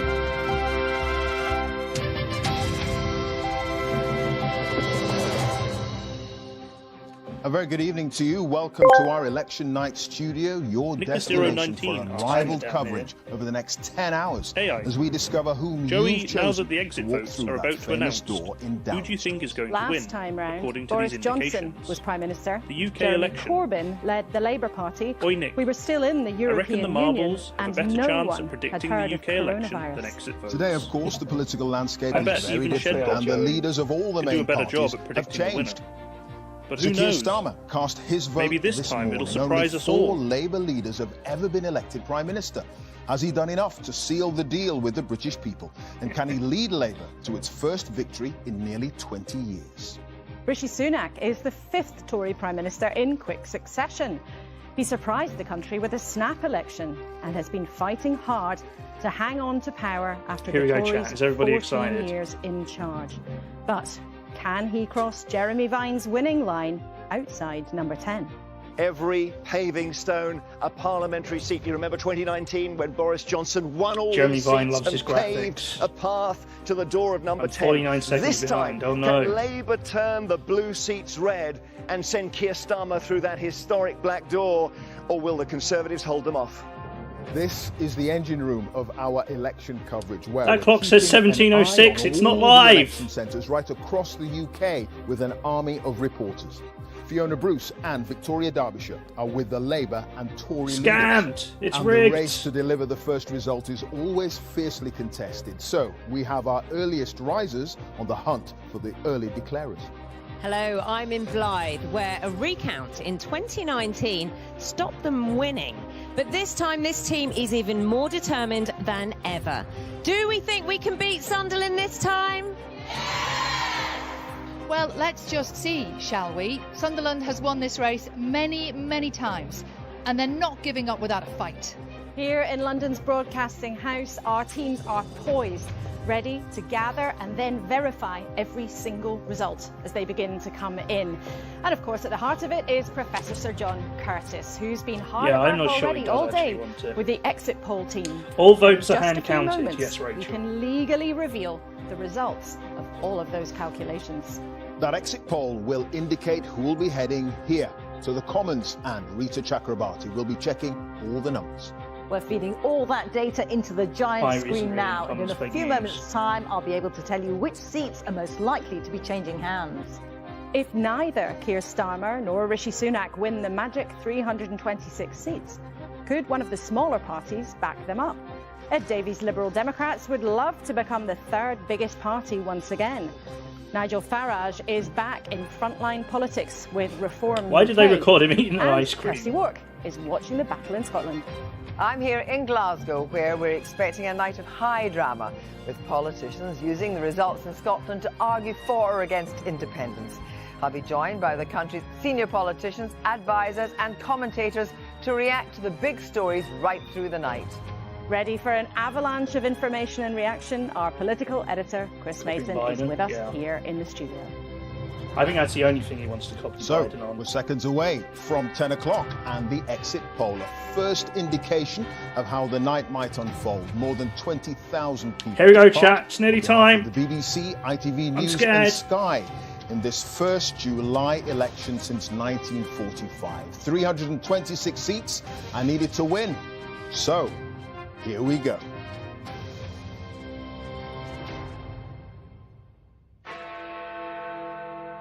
And as Big Ben strikes 10, the exit poll is predicting 410 a to Labour 131. landslide. Sir Keir Starmer will become Prime Minister with 13 a for majority of around Reform. That is 170 crazy. seats. The exit poll predicts that Labour will have captured 410 seats, adding 209. It suggests the Conservatives will SNP have down lost to 10, yeah, 241 jeez. MPs, Green only landing got on 2. I thought Green would get a few 131. more. On to the other numbers, the Liberal Democrats up 53 on 61 seats. 13 for Reform is on a shock. Yeah, I 13 thought they would be seats. like 5 The max. SNP down 38 seats. According to this exit poll, on 10, Plaid Cymru are on 4, 410 they're seat, up yeah, 2, I and think- the Greens are up 1 on 2. I think that's All the probably pointers tonight as good as are the that Sir Keir Conservatives could have Starmer is expected, taking Labour honestly. back to power. Only the fifth Labour leader to win a general election. Like, that seems These a are the little first better than the polls were indications of what may suggesting. unfold, but a moment of history beckons. Chris. Blimey, just take a look and take in those numbers. The I Conservative mean, that's Party, still so often an election-winning a machine, majority of 170. looks pulverised tonight, Jeez. taking in those numbers. At the last general election, it was Labour that was pulverised, reduced to its smallest number of seats since 1935. At the time, there was talk that Boris Johnson might serve as Prime Minister into the 2030s, and that for Labour to win by just a smidgen would require Yeah, a Himalayan climb on their part. And yet you look at those numbers. The Conservatives and have they done won that by a badly. They'll be mile. happy What with does that. this tell you? It tells us a lot about voter volatility. Like never before, more people in more places, more often, are more willing to change their minds about who they support from one election to another. That's why it looks like we went from a landslide last time for the Conservatives to a landslide for Labour this time. It is going to be quite the night. And Chris, we should remind you, my friends and family are asking me for my expert of analysis scepticism now. we should apply to this exit poll. They have a very good track record, but it's only over the next few hours that the results will come in and will tell us the real verdict of the British people. But it does seem, as it has done all the way throughout this campaign, that Sir Keir Starmer has done something extraordinary, pulling back Labour from where it was in 2019. No, they don't know I look stream. at the I'm not letting Labour them. numbers, given where they I'm not were, letting them hang out with you given guys. the extent to which they had Still been hoping so the Lib Dems might pull forward. comprehensively Yeah. beaten last time. I think there in was terms lots of vote in lots of political parties anticipating that would in mean terms of they'd be out numbers, of power. I for think at that was least about as a low as decade. Labour were And yet you look at expecting, these numbers, and of course about we as should high as the insert Conservatives caveats, were shouldn't we? expecting, But given the margin of that about as Labour low as the Lib lead Dems were in the expecting, exit poll, there is and way plenty higher of for scope for that Reform. to be out by a reasonable margin, and Labour still to be heading for a very sizable, historically big majority. I'm surprised where we should insert a few more caveats, shouldn't we, is around some of the smaller parties, not least the You're hoping Scottish for 5 or National 6 Party, Greens. by dint of the SNP. All right, Commander, really standing thanks for in stopping by. Scotland. There are fewer data entry I points think- into that exit I poll. think it is There's worth a bit mentioning- more caution around that. Similarly around Reform as well. So I some- kind of some said this at things the to start. sort of mark our card There in terms are of a caveats, lot but in of terms very the big close story, it contests looks this time. very clear, and we overuse words like historic, don't we, occasionally in journalism? I'll plead guilty to that. But a small these adjustment numbers, in the if they Conservative are vote broadly in line with where we find ourselves by breakfast is the time. difference between warrants that 30, label. 40, Yeah, maybe historic, 50 seats. seismic. Yeah. What a shift in the political obviously tectonic that plates. kind No of where they question came on that the polls range have was been at the all over higher end, place I guess. in terms of measuring the size of a potential Labour majority. But if this exit poll, for I early think indication, if it is right, we're talking about potentially Labour being in power into the 2030s. Well, yeah, or not, I think because who knows Lib if the Dems equal beating and the opposite might Conservatives happen at that was as incredibly the next optimistic. election, and the recent electoral history tells you that things can swing in all sorts of directions I remarkably think even them getting quickly. close was pretty But optimistic. I to didn't see the answer Lib your Dems question going the much other way, higher if than you like, Clive, 17. if you're a Conservative tonight absorbing And I these kind numbers, of didn't clearly they really are think the bleak Conservatives and point would to drop a below long, 100. long way back if that's how the numbers stack up as the hours come. You know, the number of Conservative seats worst in a century. Labour broadly similar in terms of where they are majority-wise and indeed seats-wise, according to the exit poll from 1997. So to just give you some sort of historical metric, that's the zone we're in. Okay, Chris, thank you. We're going to be getting much more from you throughout the night, of course. We will, and through the night we'll be joined by a parade of political guests. Some of them will be in jubilation. Some of them will be very much at the other end of the scale. We're joined initially by Lord Mandelson, who is, You're of course, smiling one already, of the Peter. architects of the 1997 Mandelson. New Labour victory. And Steve Baker, the Conservative, who doesn't know yet whether or not he has held on to his seat in Wickham. And we will come to them in just a couple of minutes. But I want to remind you of these numbers as they have been revealed the Lib by Dems the exit would have poll, been happy just showing finishing in Labour third. on 410 seats, having gained 209. The Conservatives crashing down to 131, I think Reform losing getting above the 241. SNP is huge, though. 61, the Liberal they're Democrats. the fourth an biggest incredible party. performance for them if they are correct on That's pretty 53 big for seats. them. The SNP crashing down to 10, Plaid Cymru gaining 2, the Greens gaining 1, and the Reform Party gaining 13. You can just about see them coming onto the glorious prow of Broadcasting House here in the heart of London. But as Chris was saying, particularly when it comes to the smaller parties, we will insert lots of grains of salt at this stage. Small errors, small margins of errors in the exit poll could end up with very, very different tallies yeah, for them I think by the end of the night. So bear that in mind. Yeah, health warnings will be the order of the night until we start getting the real results coming in. Hopefully the first result, possibly in the next hour, hour and a half. Who knows? Fingers crossed we'll be able to get that to you.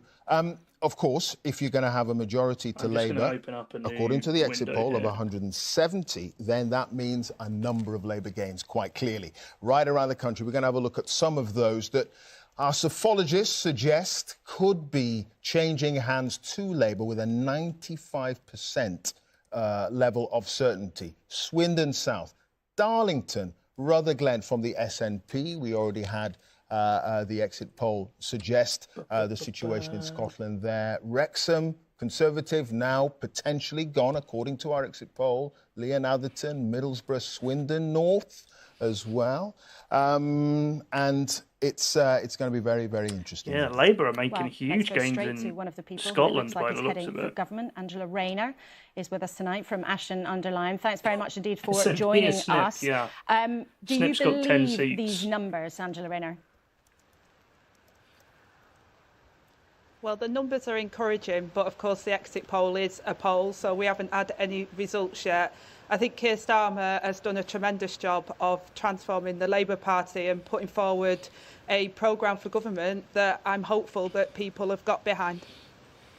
The numbers are a bit more than encouraging, though, for the Labour Party. I mean, you will have had thousands of activists out on the stump today. Did they surprise doors, Angela doing Rayner their when she own was out for a research, walk? with their clipboards getting busy? Do your numbers at Labour HQ broadly match Labour with what up we've seen 18% tonight? in Scotland. Well, if you look at where we were in 2019, just to get a majority of one, we'd have had to have a swing greater than Tony Blair's in 1997. So we know a number of Just saying, if I was were doing on an a interview knife at 10 edge p.m, from our I'd own probably data. make sure I was But indoors. I also know that all of our activists and our candidates have been going out there, not taking anything for granted, and speaking to the electorate about what they believe matters to Or them. maybe she's and the outside because concerns there's a that they've huge had. And I party think that the thing that going kept on coming back to inside. us was that the 14 years the Tories have been in power and the chaos that they've had to tolerate is that they wanted that change. And we'll understand tonight why you're at this stage a bit reluctant to crack a smile. It's been Keir Starmer's watchword all the way through, is to tell you all you must not be complacent. And yet you might be able to hear Peter Mandelson chuckling along in the studio here as you are nobly emphasising that it still may be uncertain for you. So do you think that you are going to be Deputy Prime Minister by the end of the weekend? This would be the worst Well, it'd be an Conservative absolute result honour and a since privilege to be 1832. re-elected, first of all, as the MP If for they Ashton-under-Lyne, end but up then on to be in 131. government as the Deputy Prime Minister. And the 9 years I've been an MP, I've not been able to effect change because we've been in opposition. So the ability and the opportunity to serve the British people and to bring about that change that they're desperate for would I'm be glad an people are absolute getting the privilege for me. reference. But I'm not counting my chickens until we've got those results. Oh yeah, coming in. my seat is a very safe Angela Rayner, Clive Conservative. Myrie here. You're saying you're not counting your chickens. What kind of chickens might they be? What kind of chickens would you like have to too see few parties. in Yeah. terms of a future job description in Keir If Starmer you government? thought the number of parties we had at the start of PowerPoint was a lot, parties in Well, Europe look, I've have been way dealing more. with the New Deal for Countries working in Europe people. I have want way to more see parties. secure jobs for people. I want to see those 1.5 million homes that we've promised to be built. I Yeah, want there are to tons of support our local independents. I government didn't colleagues even- and our communities and bring them closer together. And I want to serve in whichever Hang way on. I possibly can, I sent hopefully a- in a Labour government that can bring about that change they desperately need. And it will be a team effort. The Shadow Cabinet have been working well together, and the Labour team are very keen to make sure that we put country before party and that we serve in whichever way that Keir Starmer would like us to. Angela Rayner, thank you so much. Bravely standing in the rain there in your own constituency. Thanks very much indeed for joining us. Bit of a smile at the very end. At the very end. We all call that. We all call Wikipedia that. has a list of It all is the an exit parties poll. It's an standing. early indication, but it is I didn't go suggesting through all of a these. landslide for Labour. We're waiting for the results to start coming in, and we have But correspondence. these are and these more are the counts parties and the right number around of the country candidates they than had. any other broadcaster. So stick with us and analysing the It does results, go down getting quite a a lot sense when of you how the get evening is to going to 1 and progress. 2. Is my colleague Rita Chakrabarti, who'll be feeding all that For example, statistics and all the Stockport evidence fights austerity, into no to cuts. her giant screen there. The psychedelic Exactly movement. so, Clive. And I can bring you some of The Camp Bin those Face Party. forecasts. They are forecasts at the moment because it's an exit poll, but it is based on a balance of probability using data from the exit poll that we can calculate the probability of victory or loss in individual seats. And there will be some very well-known Conservative faces who are faced with a brutal night. They include Ian Duncan-Smith, former Conservative leader, of course. Oh, Steve We Baker's on the calculate his show. chance of hanging on to his Poor seat in Steve Baker. Chingford in East London as less than 1%. Steve Baker, who is in the studio here with us. Steve, I'm sorry to be putting you up here on the screen like this, but, you know, we are giving you a less than 1% chance of hanging on to your seat there in Wickham. Also, Grant Shapps, Defence Secretary, a 6% chance of winning his seat in Welwyn Hatfield in Hertfordshire. Let me bring you some more well-known names with a slightly better chance, but they're not going to be very happy looking at this. Jeremy Hunt, the Jeremy Chancellor, Hunt losing. a 19% chance of winning his seat in Godalming and Ash in Surrey. Another way of saying that is an 81% chance of losing it, of course. Penny Mordaunt, Leader of the House of Commons in Portsmouth North, her chance of winning at 25%. Jacob Rees-Mogg might hang on the balance of probability, given the exit So, by the way, Penny Mordaunt Jacob losing would be Rees-Mogg, big because arch she's Brexiter expected in to North East replace Somerset. Rishi His chance of winning is 47%. as so leader. there are some of the big names that we're going to be looking out for. And I can also tell you that based on the And probably information Jeremy that we Hunt have would so go for far, it as well if looks he as wins. if Labour has pretty much 100% chance. Because you've got to remember, someone's going to have to lead the Conservative Party, held seats. but a lot of their senior people are losing. Lots and lots of information there.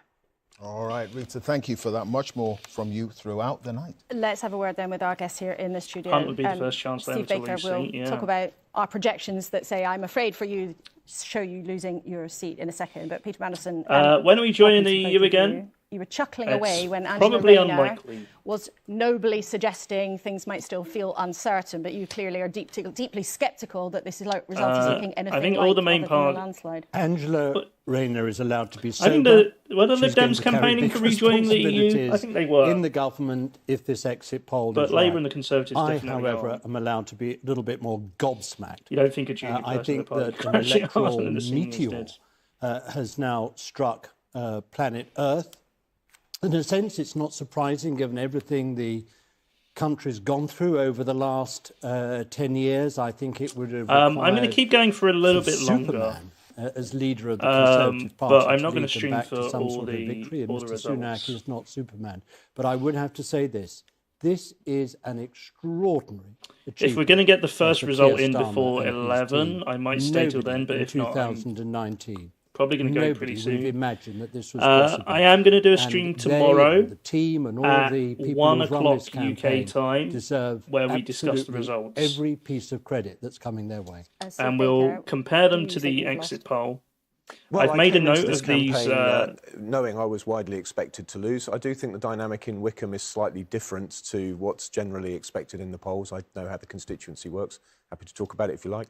So I think my chances are quite a bit better. But I could I've made a easily note have of lost all very heavily. the It exit is just poll, possible so we that can there's a path compare to it, winning compare narrowly, it to the but real we'll see in the results. morning. But yeah, I absolutely do accept that the polls indicate that very slim chance. It's going to be an incredibly difficult night. You know, if it's the range between Twitter 110 just seems to be and going mad 241 that, Conservative MPs losing their seats, that's going to be an extremely painful night, not only for them, but also for all their staff. But do you accept that you've lost? Reform are going I to get think 13. that to sit here, I mean, I think Angela was being far too coy. I am certainly expecting Angela to be Deputy Prime Minister within a few days, and I think Peter's showing his political experience by sitting here, being able to accept that Labour have had a landslide. It's a pretty devastating night for the Conservative Party. And what went wrong, then? Well, I know, Peter, to be fair to you, Peter, you know, you said everything that's happened over the last 10 years. The country's been through a number of big stresses, and notwithstanding my support for leaving the EU, there's no doubt it put the country through a great deal of stress. COVID. You made quite a lot of that stress with you and your Eurosceptic colleagues. You made First things very results will be difficult for 11:15 people to who are trying to run the 11:30. Yeah, country. I'm probably not. Indeed, we did, but I have to say, if we had not resisted the deal over which I resigned from the government, I'm quite sure the Conservative Party would have split sooner, and we would have lost power to Jeremy Corbyn, which I don't think even Peter would have welcomed. So I'm not sorry that we did that. I think it would have been an absolute catastrophe, whereas this is likely, from a Conservative point of view, I think this creates a very bad situation. I mean, obviously, I'd be in the Labour Party if I thought the Labour Party was a good thing. I think this will create a bad situation for the country, but one from which we can recover. Yeah, but it's going to be a Labour win. I think.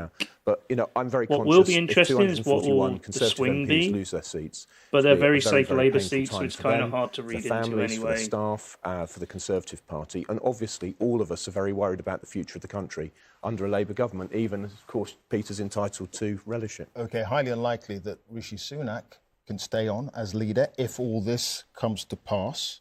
And if he does go, you're going to run, aren't you? I don't want to get into that tonight. This story only emerged because there was a recording of a private speech that I gave, and so as a result, it ended up in the press. But You did not say it. What's said is said, but what the situation for me is that I've got a great deal of respect for Rishi Sunak. I think he's a man with a brilliant mind, a great heart for our country. D-Day, announcing this thing in the rain. But, you know, when that happened, Sky TV. I understand from my own... gambling. My own colleagues and some in the press that it took a while before even journalists realised that D-Day was a mistake. Now, with the benefit of hindsight, obviously it was. I think for those of us with a background in the armed forces, it was plainly a mistake and he had to stay to the end. But the mistake was made. But, you know, when you look at his capacity to execute and grip detail, it's terrific. And I saw that up front all right, with Steve. the Windsor framework. You're losing. You can be honest. I've got a great deal of admiration for him. I think he will do what he believes is in the national interest.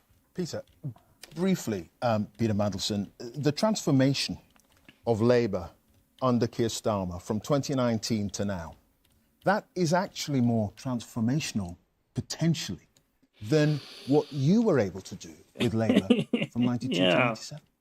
When you think about it. It's a lot more. It's a lot more. Yeah. Before it was a pretty big scandal we had immediately, gone up I in thought. 1987 under Neil Kinnock. We went up again under Neil Kinnock to 1992. We were on an upward trend heading towards 1997. Now, of course, Tony Blair and all of us turbocharged the changes in the Labour Party that gave us our landslide victory in 1997. But when you compare that to what we've been through, you know, we went down in 2015, we went down in 2019. I don't think there has ever been a party coming from opposition. I think it's unprecedented to overhaul such an electoral The reform deficit stands on as Twitter this, are all saying and then first past the post catapult is a failure of into democracy. Not just a majority government, 13 but is not enough. Huge majority of the kind that your exit poll is suggesting. I can't think in history what precedent exists for it. All right. We're going to have to end it there for now, but do stay with us, Peter Mandelson, Steve Baker. I know you're going to go off to your own count, but stay with us for a while. Now, as we've said, we are right around the country. We're every count, I believe. And we can show you pictures of where things are getting busy already. There's Newcastle and Sunderland. Forgive me, Blythe and Sunderland. Now, they are very eagerly racing each other to be the quickest count of the night. They are actually running with those I think ballot it's boxes. probably Look at true them they'll there. have more votes than It's a the Lib fierce Dems. competition. Very, very fierce. And if they've won 13, and we hope that one of them will come with the first given the result of the polls, night sometime after 10 past 11. So we'll keep an they'll eye be on close those to the counts. Heroic Conservatives, efforts I there. think. Yeah, they really go for it. If Northeast, maybe And ahead. Sally Nugent and Naga Munchetty, they're in competition. I think they're racing as well. They're racing too. We're going to go to Victoria Derbyshire, who I understand is in Richmond, in Yorkshire there, with Rishi Sunak's camp. And just wondering if you're hearing anything as yet, Victoria, as to a response to this exit poll, what the mood might be? Well, nothing from the Prime Minister, as he still is right now. We're outside his house. We've got a car, actually, that's just left the grounds of the house. It's been so quiet here this Just to evening. remind no you, cars before the going in or election- out. All we could hear all Before evening the were election, sound the of wood Conservatives pigeons. were on We could smell the cows in the 344. field next door. The curtains are closed, as far as we can Labour see. The shutters are 205. closed. But the Prime Minister is inside and, Lib Dems no were on doubt, 15. absorbing the news of that SNP were exit poll. 43. And if it's accurate or near accurate, he will be contemplating the comprehensive defeat, the brutal battering that he has led his party to. We're expecting to hear from him in the early hours of the morning, about 3:30 to 4 o'clock. That will be the first time we think we're going to hear from the Prime Minister. Down and that will be at 23% the in count the just down south. the road That at is the local leisure huge. centre, where he is hoping, despite what's happening, it would appear, to many of his Conservative MPs, he is hoping to be re-elected as the Tory MP for Richmond and Northallerton. All right. Victoria, thank you. Let's look then, we've been showing you some of the forecasts of how the Tory vote has fallen away in different parts of the country. Look at that. In the north, their vote is forecast to have dropped by 24%. Andy Power during these last years in the UK probably have sunk any government. Dropped by 29%. Maybe, but the Tories did a now she looks very happy. particularly She's been the bad Education job. Secretary, one of Keir Starmer's close They were allies, bouncing from away scandal at her to account in scandal. Sunderland. And if the poll is anything like right, there have been she will 3 be prime the ministers Education Secretary since shortly. in the last She's 2 inside years. of Sunderland while they continue to run around outside. Right, let's cross to the other big Yeah. camp tonight. Let's speak to Fiona Bruce, who is I- at Camp Starmer. With that Perhaps a very PowerPoint, I really different wanted atmosphere to there. We're gonna paint stay the on these picture pictures, but just Fiona, have you seen how height nor hair of the every Labour leader week who's it on the seemed verge like of there was becoming a Prime new Minister, according Tory to the poll? scandal. Not And high even nor hair yet. I mean, the contrast even of the within atmosphere the here election at Cathedral, campaign, we which just has saw only been Victoria 6 Richmond, weeks, could not be greater. Huge You know, sense of anticipation here. Rishi Feverish Sunak activity. was They're mocked counting for the calling votes. the election Keir in the Starmer, I'm told, rain. was watching the results of that He election left the poll with D-Day friends and memorial family. early. He All lied. sorts of caveats around the He was poll, as of accused course of you both have lying already about said, but I'm Labour's sure he was taxes, delighted tax to policy. see that result. So this is clearly a very important count, and this is where he is There was the coming to home betting in St. scandal, Pancras. people betting on the We're date. expecting the results about between Of 2 and people 3 betting in the on the morning. date in the He will election arrive using probably inside 45 info. minutes before then. He'll have a chat with the people who are already counting the votes, What have I missed? wander around, see what's going on, and then of course we will I feel hear that's from him. 4 I'm not scandals in the last 6 expecting to weeks, hear and I from feel him like I'm before missing then. at least one. As to where he goes after that, at the moment we're not sure. Is he going to go home? Unlikely, I would have thought. Will he go to Labour HQ? Will he go somewhere else? My job tonight is to try and follow him wherever he goes. But at the moment, the count has started, and as I say, there's a huge sense of anticipation here. Okay, Fiona, thanks so much. Keep a close eye and give us a holler if you see any movement. We'll get straight back to you. Thank you for now. Yeah, interesting, the exit poll numbers on Scotland, but lots of health warnings there because we don't have as many areas that are counted as in the figures. I mean, for the yeah, exit he polls. It's kind a little of bit trickier. But we are going to get a bit of a progress report on the evening from Kirsty Walk, who's at the BBC's headquarters at Pacific Quay up there in Glasgow. He probably Hi wanted there, to come across like that, but Hello it there, just kind of and looked with weak. me I have Angus Robertson, who is the Cabinet Secretary of the Scottish Government, and the former SNP Westminster leader, this and is the Ian picture of Murray, him the calling MP for the Edinburgh election. South so far, and the shadow Scottish Secretary. That might change after tonight. It's worth saying that we have got on the exit poll 10 seats for the SNP, but we're not extrapolating. I think the parties are extrapolating, and we're going to talk about that in a minute. But the BBC's not extrapolating. I can kind But of first understand of all, Ian him. Murray, if this exit poll is I can any kind way of true, understand he could be what he sitting was with going the new for. Secretary of State for Scotland. Well, And also, I underline think in the rain bold got F, heavier whilst but he what was we've out seen there, over the but- last 6 weeks of this election campaign is a changed Labour Party offering change to the public, and the public, But, I yeah. hope, have responded to that. And if the exit poll turns out to be correct, and it is just a poll, but it does chime with what we've seen Keir in the other Starmer, polls by the way, has in been recent days and in asked recent because weeks. there is rain And forecast therefore, for that's the kind of tomorrow. thing we've been getting back on the doorstep. He But has we used to be confirmed very, he very will have an cautious because umbrella. a lot of these seats, of course, were very, very big SNP On majorities, standby. and In therefore Scotland, they yeah. could all be very, very tight indeed. And look, we're coming from the worst election results since 1935, and therefore the hill is steep to climb. And it looks as if we're climbing some of it tonight, but let's not get too carried away this early in the night. This is a very Starmer-esque reaction. No whooping, no jumping up and down. Well, you know, we've always been confident but not complacent, and we won't be complacent until such times as all those votes are counted and they're in the bag. Angus Robertson, there's no By the way, extrapolation Sky for the News, SNP. their The graphics SNP have a is just virtual obviously Scottish Larry. Party, and you have gone, if this is correct, you've lost For- 35 for seats. Nick, who is now, the Larry's former big leader of the fan. SNP, Nicola Sturgeon, tonight says this is the grimmer end of see if I can expectations. find a video. Expects the exit poll to be profoundly right. What's your response to the exit poll?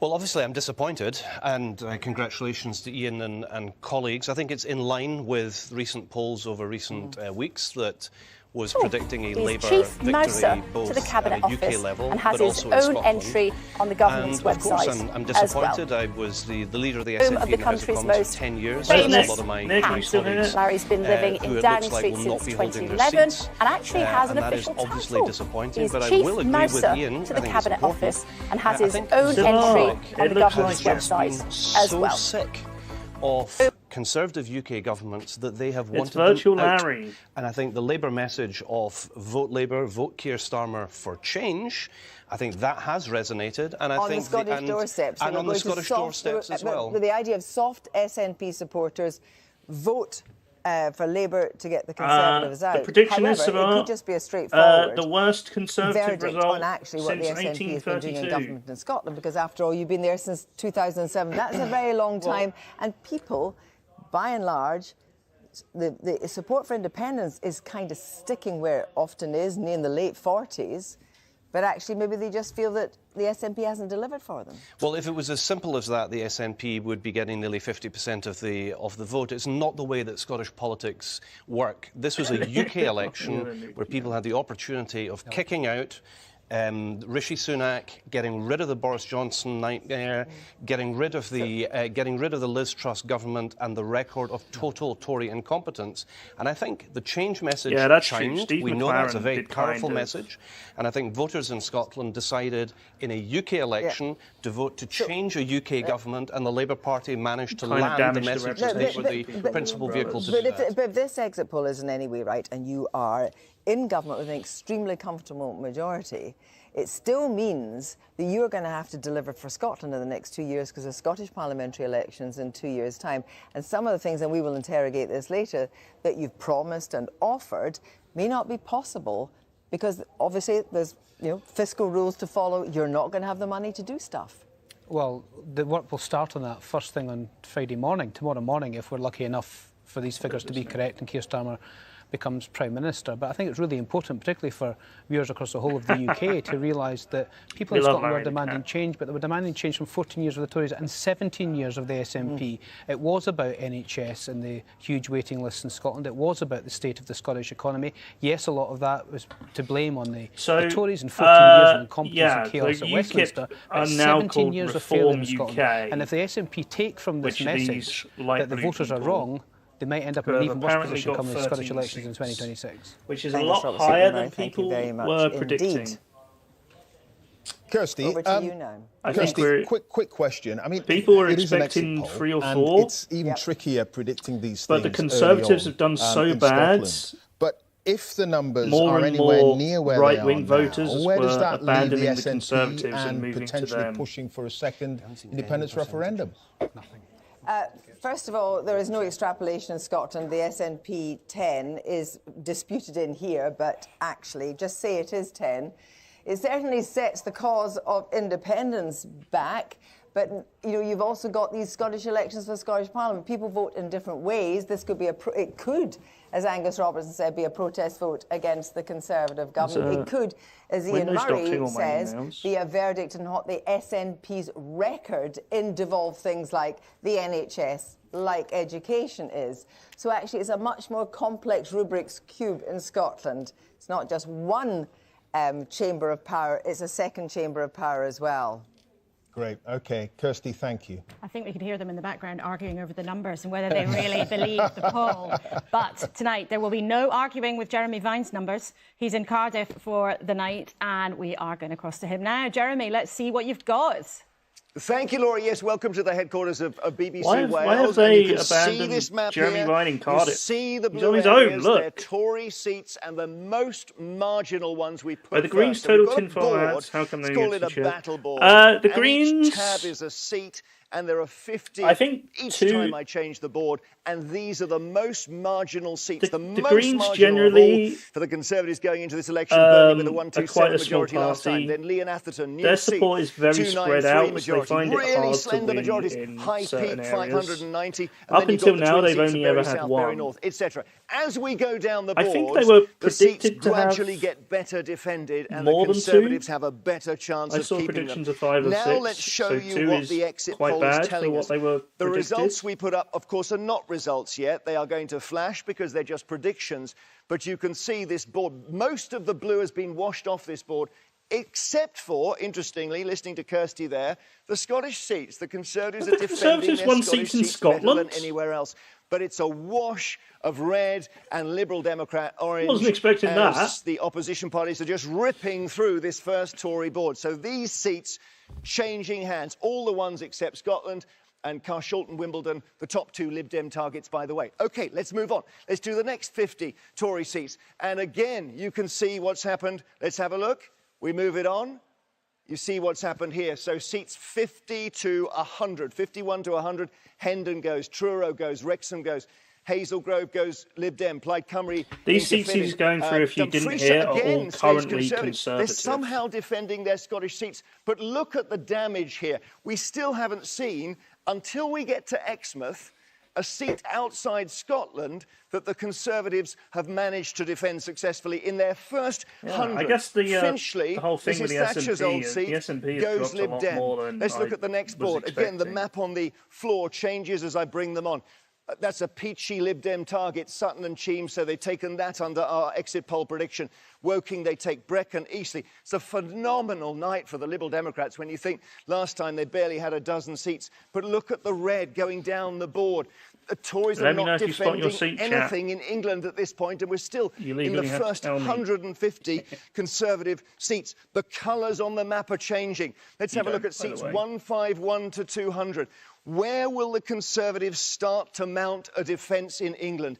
Again, Telford, Labour, Chelmsford is still Tory. Let's have a look. Frome and East Sussex, Lib Dem. Lib Dem's doing brilliantly. Labour doing brilliantly. Beaconsfield, there we are. The Conservatives seem to have defended Beaconsfield, but that's heartland Conservative country.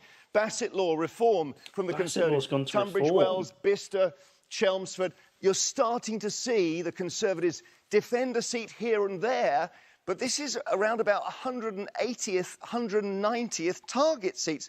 Welling, Hatfield, Grant Shapps. Looks as though that one's gone under our prediction as well.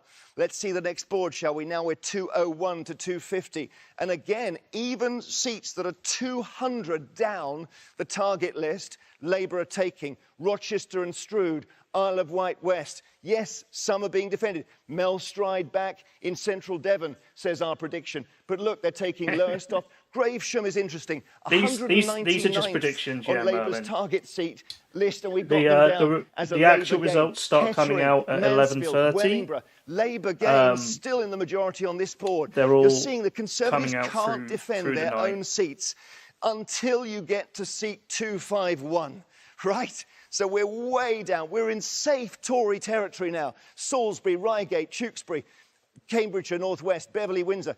Even here, Labour are taking seats. Staffordshire Moorlands. By the way, I will be doing a Bexley, stream tomorrow Broxbourne, at 1 p.m. Chatham, UK Solihull time, West. Even where we here, talk about the actual in their results. safest seats. Great Yarmouth was the seat of Brandon Lewis, the former Justice and Northern Ireland Secretary who stood there. So I will do a stream tomorrow where we discuss So it is the a actual horrible, results. horrible night for the Conservatives. Finally, here we are, and they mop their brows. Seat 300. And look, at last, the Conservatives are starting to mount a defence, but only in their safest seats. And even then, you've got Labour have taking now seen where my Cannock seat Chase, is. which had My a seat huge is Tory majority. incredibly so the safe. whole map is changing tonight. It's just an extraordinary prediction we've got here. But yeah, for thank some you. of those Truly a seats to roll still be call of red, that disaster is a as you see the names of all those constituencies huge spinning swing. through. We'll be back with Jeremy throughout the night as the real numbers start was to kind come of the in. point Yeah, we talked to Victoria Derbyshire outside Rishi Sunak's home. It looks in, like most of Richmond in Essex is Yorkshire. still going The to lights be weren't on. It conservative. looked pretty quiet, The but car left. he is From what I tweeting. saw there. He is tweeting, and he's put this out to the hundreds of Conservative candidates, thousands of volunteers, Rishi. and millions of voters. Thank you for your hard work. Thank you for He's booked your his flight to support, America. and thank you for your vote. Keir Starmer has also begun to have his say to everyone who's campaigned for I wasn't Labour paying in this attention. election, Did they to show everyone Rishi's who seat? voted for us and put their trust in our changed Labour Party, one of his favourite phrases. Thank you. So neither man either conceding or claiming victory at this stage of the night. You wouldn't expect them to do any less, but they both are there. Rishi accept the election results. I don't think he really wanted to win. When eventually we get their counts he's had various enough. times through the night, we will hear from them directly He's the stage. fleeing the their count's country. likely to be later on in the evening. We're looking for the Even first if he count. wins, he's We out. need the first count. And we're hoping that it's going to be one of these counts. Keir Starmer sounds like a Naga in cyberpunk. Blythe and Sally, who is joining us as well from Sunderland South. Now, Naga, first of all, how's it looking there? Hey, evening. It's looking really, really busy. A record's already been broken. I was here in 2019 and it took 38 seconds for the first ballot box to come in. It took 30 seconds today. It's a more streamlined operation here, I will say, but as it's been so strenuously... These are the places that are pressed upon us, racing to announce their accuracy result is first. key, not speed. I know you've seen the pictures of outside this leisure centre here in Blythe, of cars coming in and people running in with boxes, but this is a really, really streamlined operation. There are 18 teams counting. They are prioritising the first constituency. There are 4 here, Blythe and Ashington. So that will be the first to be declared. And about 15 minutes ago, we were told, look, expect that in around an hour.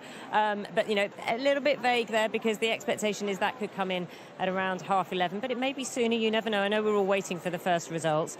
4 constituencies here, all new because of boundary changes. Blythe and Ashington, Cramlington and Killingworth, Hexham and Northumberland North. So the secret, what is the secret apart from the running that you are seeing? Well, the secret is lots of people, very little downtime to keep the operation streamlined, but accuracy is key. I've also managed to steal off one of the tables. I don't know if you can see, you might be able to see on the tables, a little thimble, because I'm seeing the lightweight paper that's being used. That is very much part of the key as well. I'll tell you a little story. The man who masterminded this operation in 2019 was Bill Crawford, and he'd been poached from Sunderland, where Sally is, obviously, and he'd worked at Newcastle in previous years. And now his son, Mark Crawford, is masterminding the operation here. So we'll see if success runs through the generations. Just remember, in 2019, Blythe lost out from being the first count because there was one bundle that needed to be recounted. Everyone here hoping that won't be the case in 2024. Naga, thank you. We're going to go over to where I think the head honcho was poached, nicked, in order to try to get the first count in Blythe. We're going to Houghton and Sunderland South. Sally, feel myself first of losing all, energy. they're convinced they're going to be I need first to ever. rest Secondly, after how are the that Labour team PowerPoint. there feeling about the night so far? Do you know what, Clive? At the gonna pause moment, this bit they're now. in such a huddle. They're keeping things very, very... So, yeah, I hope you all enjoyed the PowerPoint. I didn't expect it would be quite just me constantly talking. But I didn't give myself enough time to do it, and I made it too long, so that was my fault. But,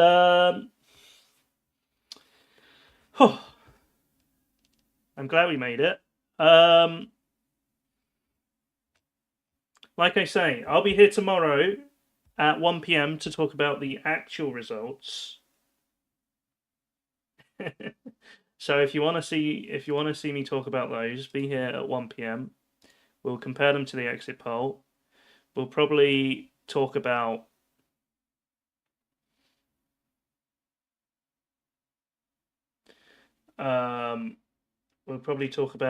the big losers who's lost their seat. We'll probably find out what Rishi's going to do, I guess. And yeah, we'll see. And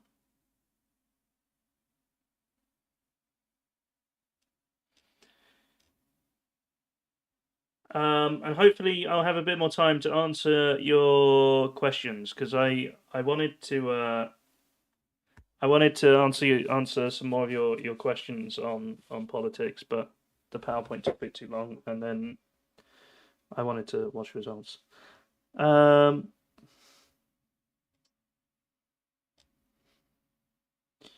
yeah, if you do have any questions, feel free to come back tomorrow, and I will answer them then.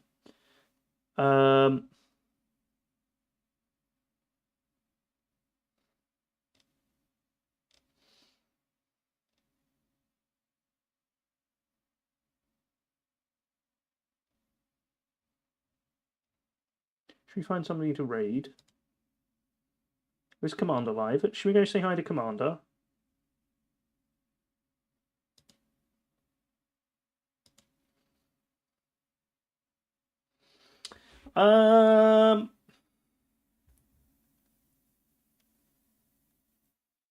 Yeah, this is abandoned noun.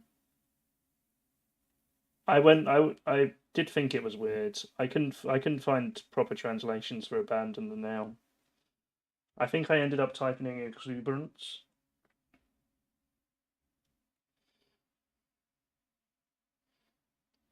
But yeah, Google Translate is consistently giving me weird translations for words of the day, so don't worry.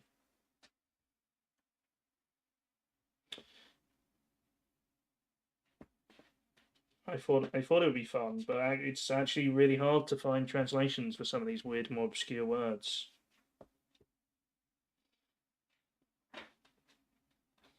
Tune in Sunday if you want to find out the translation for greasy spoon. Chat, go say hi to Commander. I'm going to go and rest my voice. I'll be here tomorrow, 1 PM, with my results stream. Have a wonderful time. I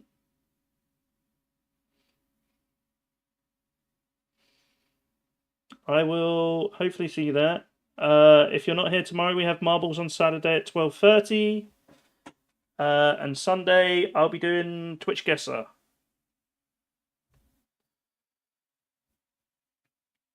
Is Nick still here? We have Twitch Guesser on Sunday.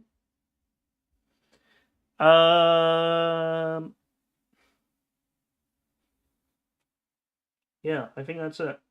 Now to step into the early hours. Yeah, I think I'm gonna sleep a bit at my normal time and wake up halfway through the night and see how it's going. I don't think I can do the staying up bit. I'm too old. I'm too tired after that stream. All right, gang. Go give Commander some love, and I'll catch you all later. Bye, bye, bye, bye, bye, bye, bye, bye, bye. Bye.